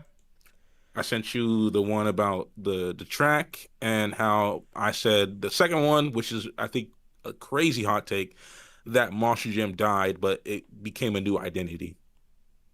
Okay. Yep. So we have how do fans see the same track layout at every tour, every weekend, and think this is good? Pretty soon there will be no jumps. Laughing my ass off, coming from a fan of 15 years plus. Let's see. We also got. Is there like a specific comment that you want me to read? Let me see. Well, I just wanted to hear your thoughts on that because that Oh, track was just I don't know that was the worst track of this past year. It really just was, and it just I hear what you're saying about the jumps getting flatter because they are, but they're making them steeper. But when you compare the tracks of yesteryear, they're more colorful compared to the well, ones like I just want to stop you there. It's like like this past season, they did have some steep ramps, which still got them good air. But then if you saw that new track, there was no steep ramps. It was just ramp, the one at ramp, St. Louis. ramp. Yeah, St. Louis, there was barely anything steep. It was just ramps with really like I no steepness. I don't want to be right when I say this, man, but I think they're trying to tone it down. That's And I exactly what don't I want to thought. say that. Yeah. Because like you saw the muffler thing they're starting to do, and then the new trucks being like for kids. I think they're really trying to go all in maybe, and now they're just looking to do that apparently. Look at the original track layout for Utah. They had like a little stop before the ramp. Yeah, And yeah. and it's like to me, like I don't want to be right, but it just seems like the tracks are gonna get more safer and tamer so they don't break the trucks as much. And I have a video coming out um about it's not nostalgia, old school Monster Jam was just better. And Agreed. it's just like I'm prefacing this by saying it a million times. I don't want to be right, but the intro to that video was of Who's Ready for Monster Jam, watching Tyler Menninga his run where like it was one of the first shows of the 2025 season. He got a flat and they shut him off, and he was like, "Yeah, Monster Jam, you hear those boos? That's for you." And then later on in that very clip, I didn't show the whole thing, but they actually turned him back on and let him keep going. And he was like, "Oh wow, they're letting him go with a flat tire, crazy." And then when Tyler Menninga lined up for the backflip with a flat tire, they shut him off again. And it's just like you even seen Tyler getting out the truck. You can watch the clip. You've seen Tyler getting out the truck frustrated because I feel like a lot of these people grow up to be a Monster Jam driver, but the sport they grew up watching just does not simply exist anymore. It's which is why I sent you the second one on Reddit post. The Monster Jam died but was reborn. If you want to read that, it would probably highlight what we're really thinking of. Because I feel like we're heading to a point where we're not going to be Hot Wheels, but we're going to be pretty safe and tame, where the runs are going to be safer. You're not going to see much crazy runs anymore. The tracks are going to be smaller. And in my video I'm making, there's a problem I consider. I call it the World Finals problem, where the main jump is surrounded by a similar setup almost every year for the most part. In World Finals, you had this for Orlando year one, Orlando year two. You had this for Nashville to a certain extent, and you had this for Utah, where it's the main jump is surrounded by the same jumps. And to me, I call it the World Finals problem, where the jumps just are basically the same. Like the only differences was the S turn track. I thought that was an amazing track. The over under track, I thought that was amazing. And Florida to an extent where they started in the stands. Those are unique tracks, but for the most part, they're all constructed the same. Versus in Vegas, which Vegas had that problem too, where they're all similar, but they from each year up to a certain point, the tracks did stand out from one another. And when you go to World Finals year after year in modern day age, the tracks are the same at World Finals for the most part. And it just feel like we're heading to a point where, like you said, it's just jumps where there's no steepness to it because they want to be safe and tame. Yeah, I think 2025's point season and into the World Finals, I think that was the last time we're going to see practically air like that. I hope I'm wrong, but again, once I saw that track and after seeing Stadium Series East for the majority of the season, especially with the step up being gone, um, that pretty much just kind of confirms it to me that it's just like flat and stuff like that. Because I remember in the older days, they had the Monster Hill. That thing was like towering over the trucks when they had to conquer that. And then even the bus stacks were pretty tall. And people were saying, oh, we're going to go crazier. Because then eventually they were. Like you had the motorhome on top of a huge hill. And famously, Lindsey Wink, or I think it was Lindsey Wink, went It for it. was Lindsey Wink. Yeah, and he went for it, and it was a famous moment that it was shown on Controlled. I think it was the Controlled Chaos 2 DVD. I think it made the cover for that. Um, but yeah, then we had triple stacks at the World Finals and like huge steep ramps and like big air opportunities or crazy treacherous tracks, and that was what it was all about. And even during the modern era, like 2017, I remember when they had that Chicago style course, the ramps were steep. Like I remember sitting pretty low, and that was the show when Tom Mentz got that crazy save after the backflip, and I freaked out because you not often you see that in person.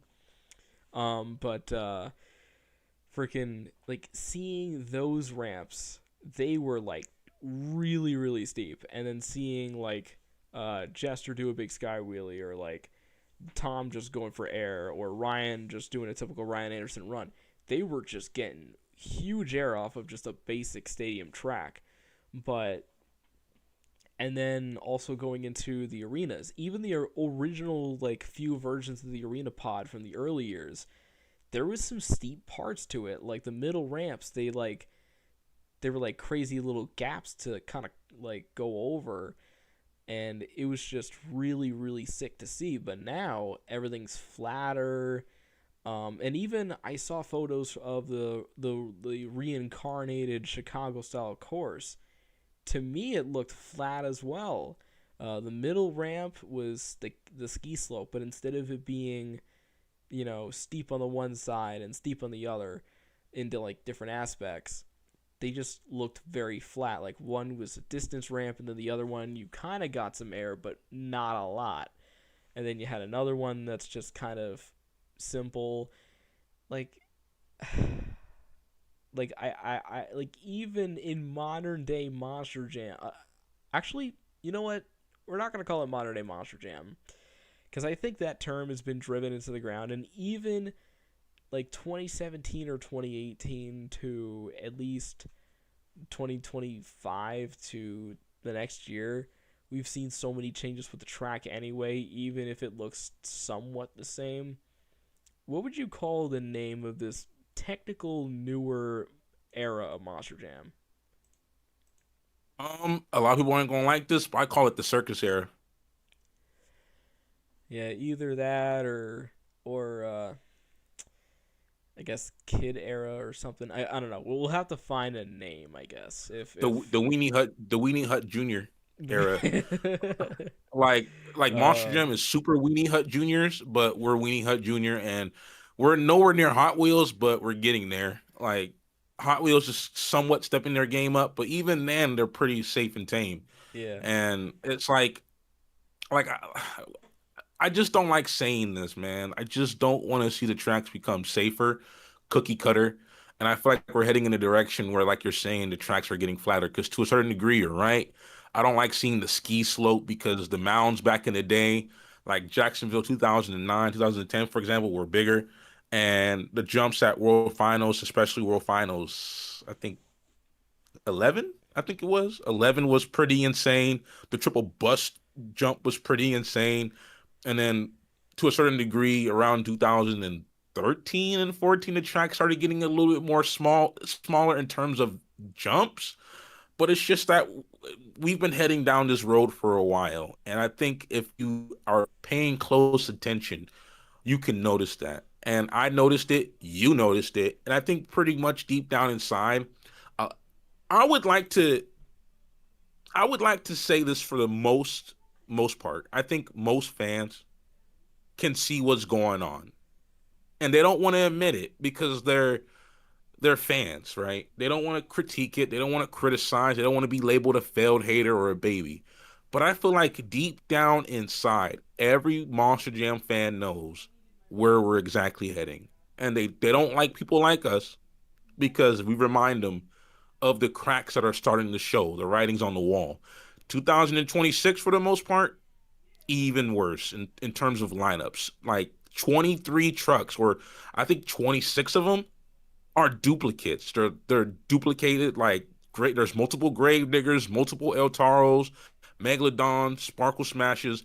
They make up over half of the field, and they're all gonna look the same. So I feel like most people don't want to admit it, but the writing is on the wall of where we're heading. Like there isn't much originality anymore. There's old identities that they refuse to bring back. They keep pushing these kid-oriented trucks like Classroom Crusher. Like higher education, goaded. But you don't look at that truck and be like, oh yeah, it's a kid's truck.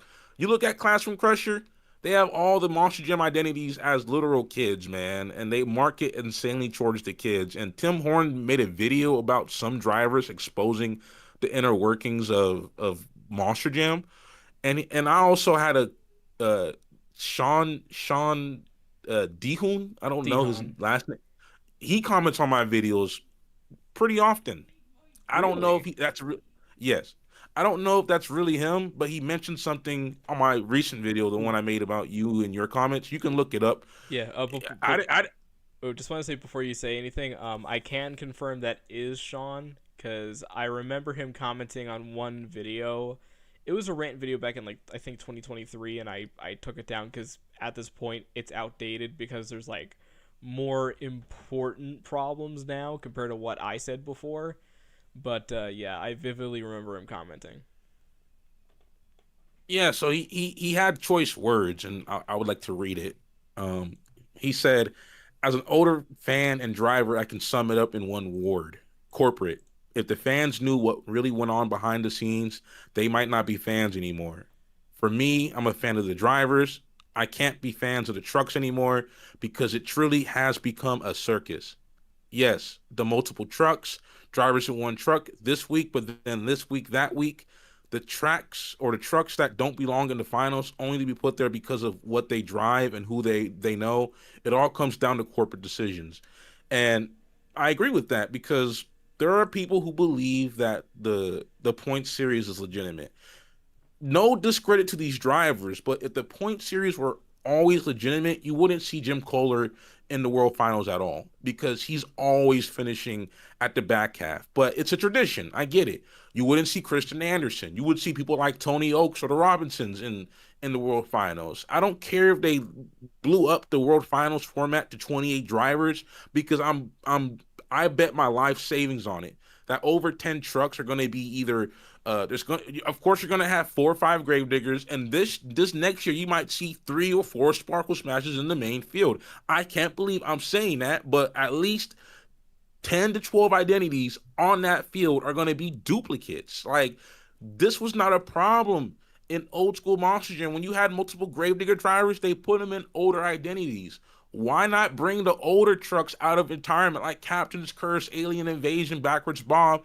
Like, okay, Matt Cody, you're not going to be in Gravedigger, you're going to be in Backwards Bob, or Or Kristen Anderson, you're going to be in Captain's Curse. Like, there are things they can do to not make the World Finals seem like a gravedigger orgy. Sorry to be like like graphic, but it's just like I don't need to see, like, when I first got back into sport and went to World Finals for the first time, I'm like, why is there so many grave diggers? Like, and then as time goes on, a lot of fans don't want to see 4 or 5 grave diggers at World Finals every year. This past year for Salt Lake, what they did, even though I think it was nostalgia bait, what they did for the most part was an original idea. They should do that all season long, and then they should do that with other trucks. Make them look different from one another. We don't need 4 Sparkle Smashes and they all look exactly the same. We don't need 4 Megalodons. We don't need 4 Locals. And every tour you watch, it's the same truck. Like, how do you? That's why I asked the fans, how do you guys like the sport for what it is? Like, I don't watch the live streams at all. I watch Who's Ready for Monster Jam. Like, he gets me through the season, how unbearable it may be, because he adds his own opinions into the mix. And he was watching the St. Louis show, and he was saying some things in there that I was like, I feel you, bro.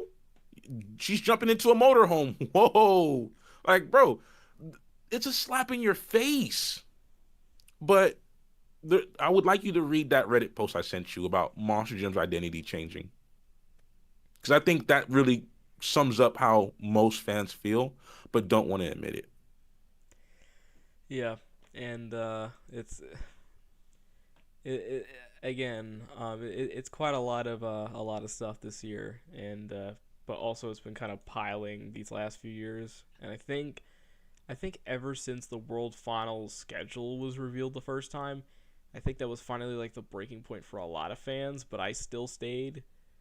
And obviously, after several different things, and now after hearing the skills thing, I'm truly taking my second break, but this one might be much longer depending on how long it takes.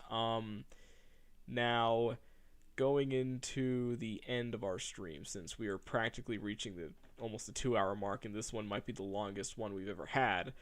Um, is there any more questions you want to ask me about Monster Jam stuff, or really anything on like my opinion?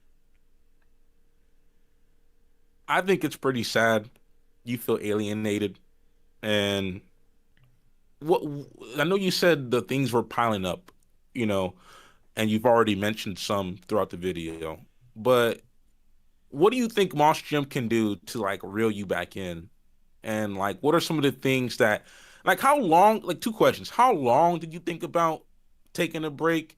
And what are some things you think Moss Gym can do that they probably won't, but you would like them to do to reel you back in?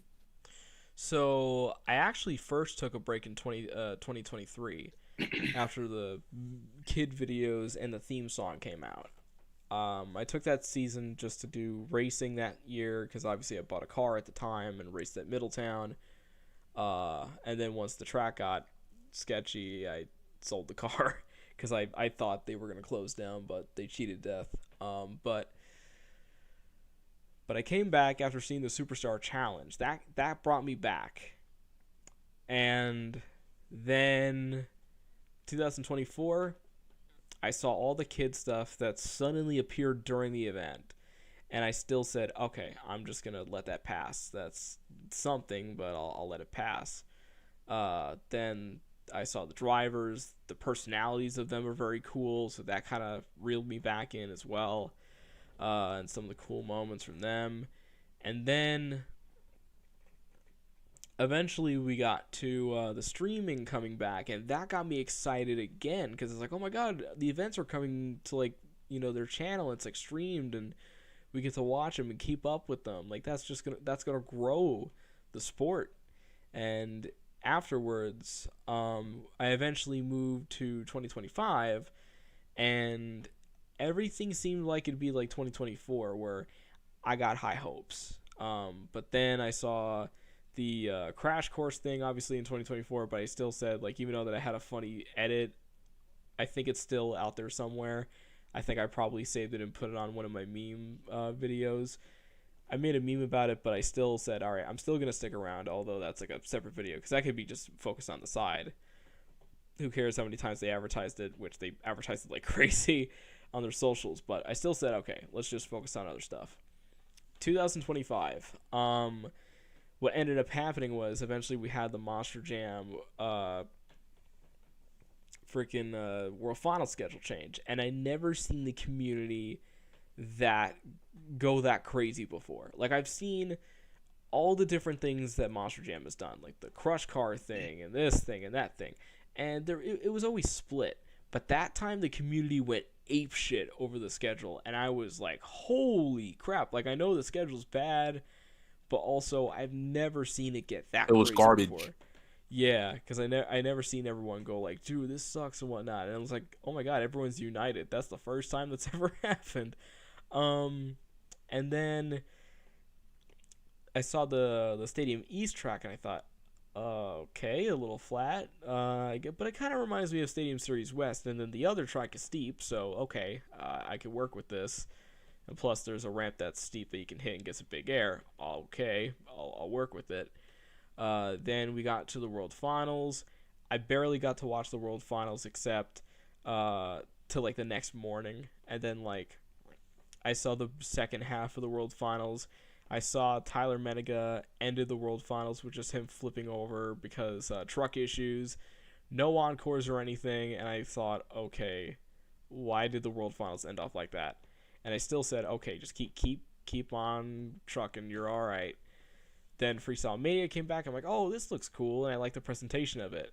Well, then I realized what it was, and then I'm like, oh shit, this is like kind of insulting, but I'm still sticking around. And then the social media has been doing weird posts, and I see the comments section, and it's like, okay, yeah, I'm starting to realize what's going on here. And then the kid videos kept coming, and like the like all this other shit, and I finally was like, all right, I think I'm done. And I see the muffler thing, and then I see the new track as well, and I'm like, all right, that's flat. I'm pretty much not really gonna miss anything if I don't watch. So then I was practically done, and then after hearing the skills thing that just happened, that actually just pushed me like more over the edge than I already was when I made my comments. Um, but if they wanted to reel me back in, um, they need a refresh. I think it's time for a refresh. They've had the same logo, the same thing for a while, and obviously the kid stuff is getting a little too crazy. They just need a refresh. Like obviously keep the trucks that have a huge fan base, but extend the lineups and make the points more of like a huge deal. Like if you're not in this position, you're going to the last chance qualifier, or have like big prizes, or like have like if a driver wins the points championship, you can have like a huge celebration where it's not just them with a trophy, but also like what USHRA used to do back in the old days. They had like something the equivalent of like a dirt track. They had those little huge cards, those huge cards that like showed something amount of dollars to the winner of this, and it had like the sponsors on it and whatnot. Like you've seen those things at like dirt tracks where they like have like a big card, and then the driver that wins, he holds the card with like the trophy as well. Um, I just feel like making it legitimate, but that's asking for too much. I guess at least just to start it off would be making the feel cool and crazy like Supercross. I guess that's a way they can really start and get me back in, is to make it first feel cool to watch like Supercross. That's I guess we'll start off with something simple like that, since they own the fucking same thing. But yeah, that's kind of where I'm at right now. Quite sad, but that's where I'm at. What about you? The only person that can get me through, I don't like I said, I don't watch the live streams. The only person that can get me through is Michael from Who's Ready for Monster Jam, because he's an older fan. and he really kind of lets it be known in his commentaries time to time, and he lets it be known his frustrations. Like at one point in his video, it was like, there goes Monster Jr. just ruining my favorite sport again. Because there was this one show he was watching where the shutoffs were just ridiculous, and I don't like the whole shut off things, and I don't like the argument around crush cars, for example. Like, oh yeah, the debris, it's not safe, and it's like, guys, do you know most accidents involving the audience members had to do with truck parts, had nothing to do with scrap metal flying off the goddamn cars? Like the Tacoma incident had to do with the sprocket being launched from the truck in the middle of the stadium. That was from a truck. Dennis Anderson backflipping in Tampa. That's because he landed on his roof. Tom Mintz is because he landed on his roof. Bryce Kenny at St. Louis, people were worried that he was injured because he landed on his roof. Most, not even most, all incidents involving safety have to do with the actual truck. And if you go to a mud show, you got literal mud balls being flung into the crowd. So why are we not banning the dirt? Even someone on the Discord server said one day he was at a show and the dirt got flung to him. Like, if you want to reel the fans back in, and I'm working on a video, it's going to be a video essay. I wrote some of the script for it already, and it's going to be a pretty long video. But I want to give modern Monster Jam some grace. I want to be like, let's take the best of both worlds. Let's take aspects from old school Monster Jam. Let's take aspects from modern day Monster Jam and make it the next golden era of our sport. And I think a lot of people will love that video because instead of me bitching and moaning, for example, I mean, I don't really call it bitching and moaning. I just call it criticisms that most people probably have in the back of their mind. Um, I want to bridge the gap. I want to get the community in one space and be like, okay, what can we do? What can we see from Monster Jam that's gonna make it, and this is kind of cliche. This is one possible title I'm thinking of, which is how to make Monster Jam the greatest show on dirt once more.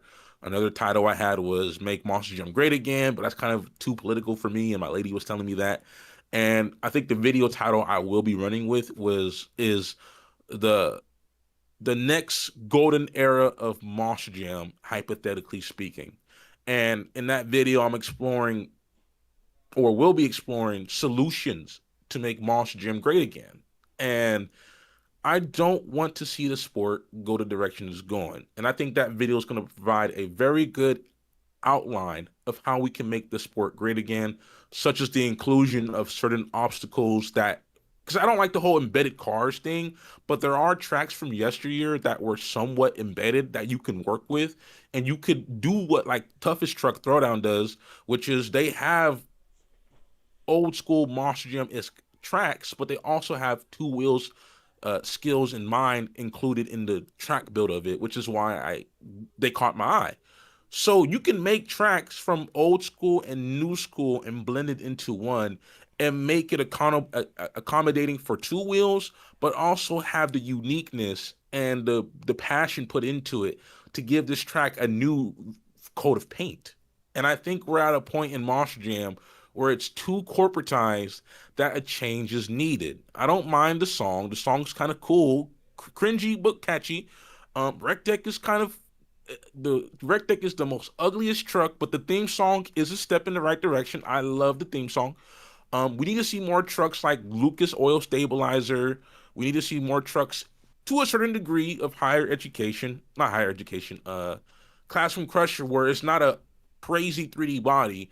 We need to see some new trucks, older ones being brought back, lineups, as you said, and put the World Finals format because that the video I have in mind I'm making about talking about the 2026 season and World Finals format, um, that was spurred on by just the god awful format that they announced again and the lineups. I'm just like, I got to get my thoughts off because they're about to push me away, and I just got back in the sport, and it's just they need to desperately because even Michael said it on our interview that if they do the format again, it just proves that Monster Jam does not care about what audience members have to say, and they double down.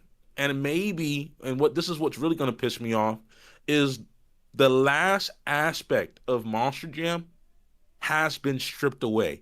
No one wanted to hear it. I said it in my video that if this format goes through, this will be the format indefinitely.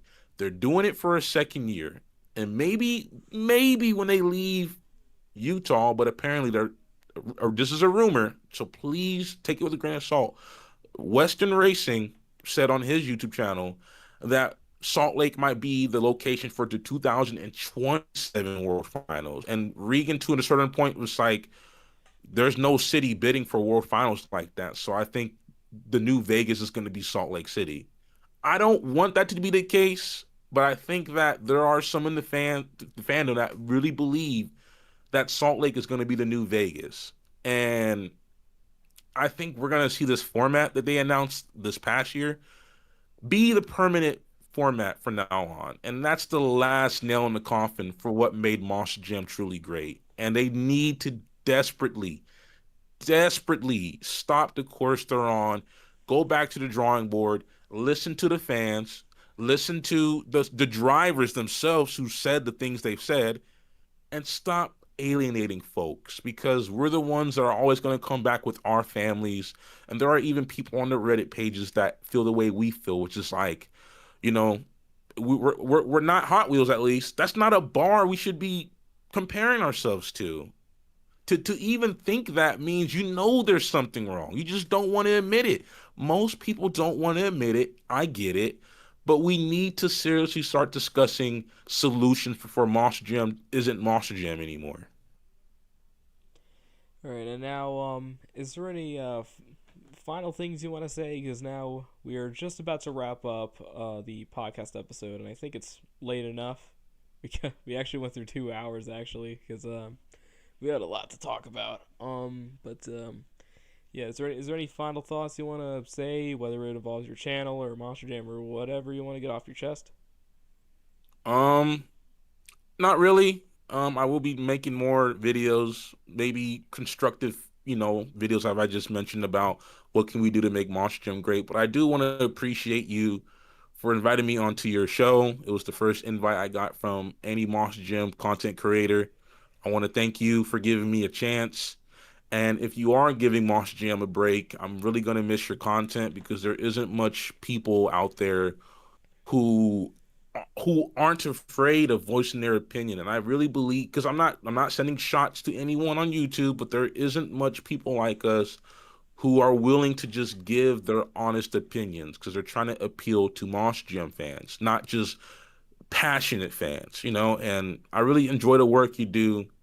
I will really be sad because your content was one of the, like, your 2026 season video. I really appreciated that.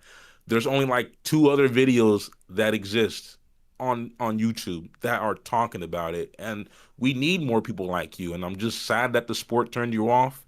But I also want to thank you for giving me an invite to your show and giving me a chance, because a lot of people don't like me. I get why, but I want to appreciate you for your time. Appreciate you for your what's the word here? Your I want to appreciate the things you did for the Monster Jam community, because I think it is really sad to see you go. And I think we're really losing one growing Monster Jam channel that's slowly being turned around, and I don't want to see that. But I really appreciate everything you did for me today and inviting me on your show, and it was great to be here.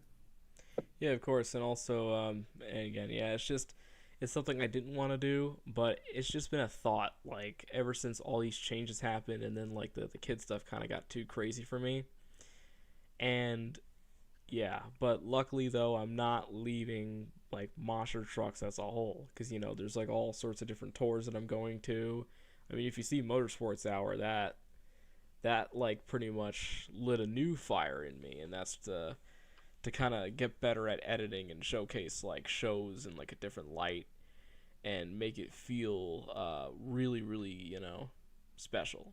And I'm looking to try to reach out to different tour promoters and whatnot, like all different ones, if they want like someone to edit for them, or even just like any way that I'd be able to help it, it'd be nice. But in terms of Monster Jam stuff, obviously there'll be times where we'll talk about it on the podcast, but in terms of making it a major headline or having a main Monster Jam video, those As of right now, unless if Monster Jam turns around and does like a unexpected like comeback, this is this might be it. This might be it. Um, because again, it's not like 2023 where it was just a theme song and a couple videos that turned me off at first. But then I came back after a Superstar Challenge event that like blown me away with some of the moves they did.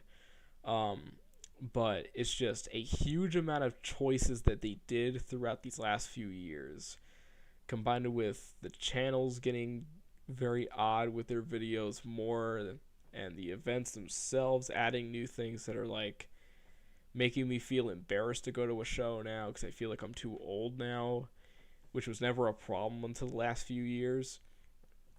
And then just pretty much all of that kind of contributed. So, hence why I feel like this might be it, and I might not be coming back. But again, um, if they ever turn around, if they ever say, hey, let's change up our marketing to something more the equivalent of either Supercross or something cool, I'll be on board. That's that's pretty much where I leave the Monster Jam stuff at this point. But yeah, obviously, if you want to hear really good videos on like, you know, Monster Jam or stuff like that, support people in the community like Critical Creeper, who's ready for Monster Jam, Monster Talk, you know, Adventures Racing, my man too, Wayne. Like these guys, they are like big people in the community, and obviously, they're pretty much doing all the heavy work. I think all you guys are doing the heavy work. Like, it feels like the community is pretty much put on your backs, and now you're like fighting and trying to keep this ship going. And I really appreciate you guys still kicking, still being here.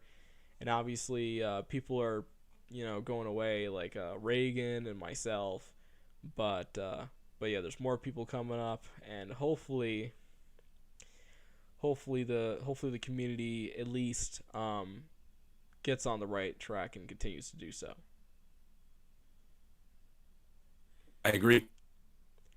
All right, so that's going to be it, guys. Thank you so much for joining here on the podcast. Be sure to go and go to the TF Motorsports Discord server, where we have some information revolving around Motorsports Hour with the season finale, as well as the 2026 special season of TF Motorsports, where it's going to be a big year. 10 years of TF Motorsports. That's going to be really good. And of course, check out Critical Creeper if you haven't already. If you somehow haven't, where have you been? Check out Critical Creeper's channel. He's got a lot of great topic discussion videos, and yeah, and he's got a lot more coming. Critical Creeper, any final things you want to say to everyone here? Thank you for sticking around with us. Thank you for inviting me onto your show. Thank you for giving me a chance, a platform, and I really enjoyed our conversation. I got nothing more to say, brother. All right. And now, everyone, thank you so much for tuning in live on the podcast. We'll see you in 24 hours. We got another one coming up. This time it is our regularly scheduled program where we're just going to be talking about absolutely random stuff, whether it's motorsports or just even just the simple thing of drinking water. I don't care what it is, we're going to be talking about it. I'm going to try to get Wade for Best 12, Jester back on, and we'll see who else I can try to get back on for that episode. Thank you guys so much for tuning in, and I'll see you tomorrow.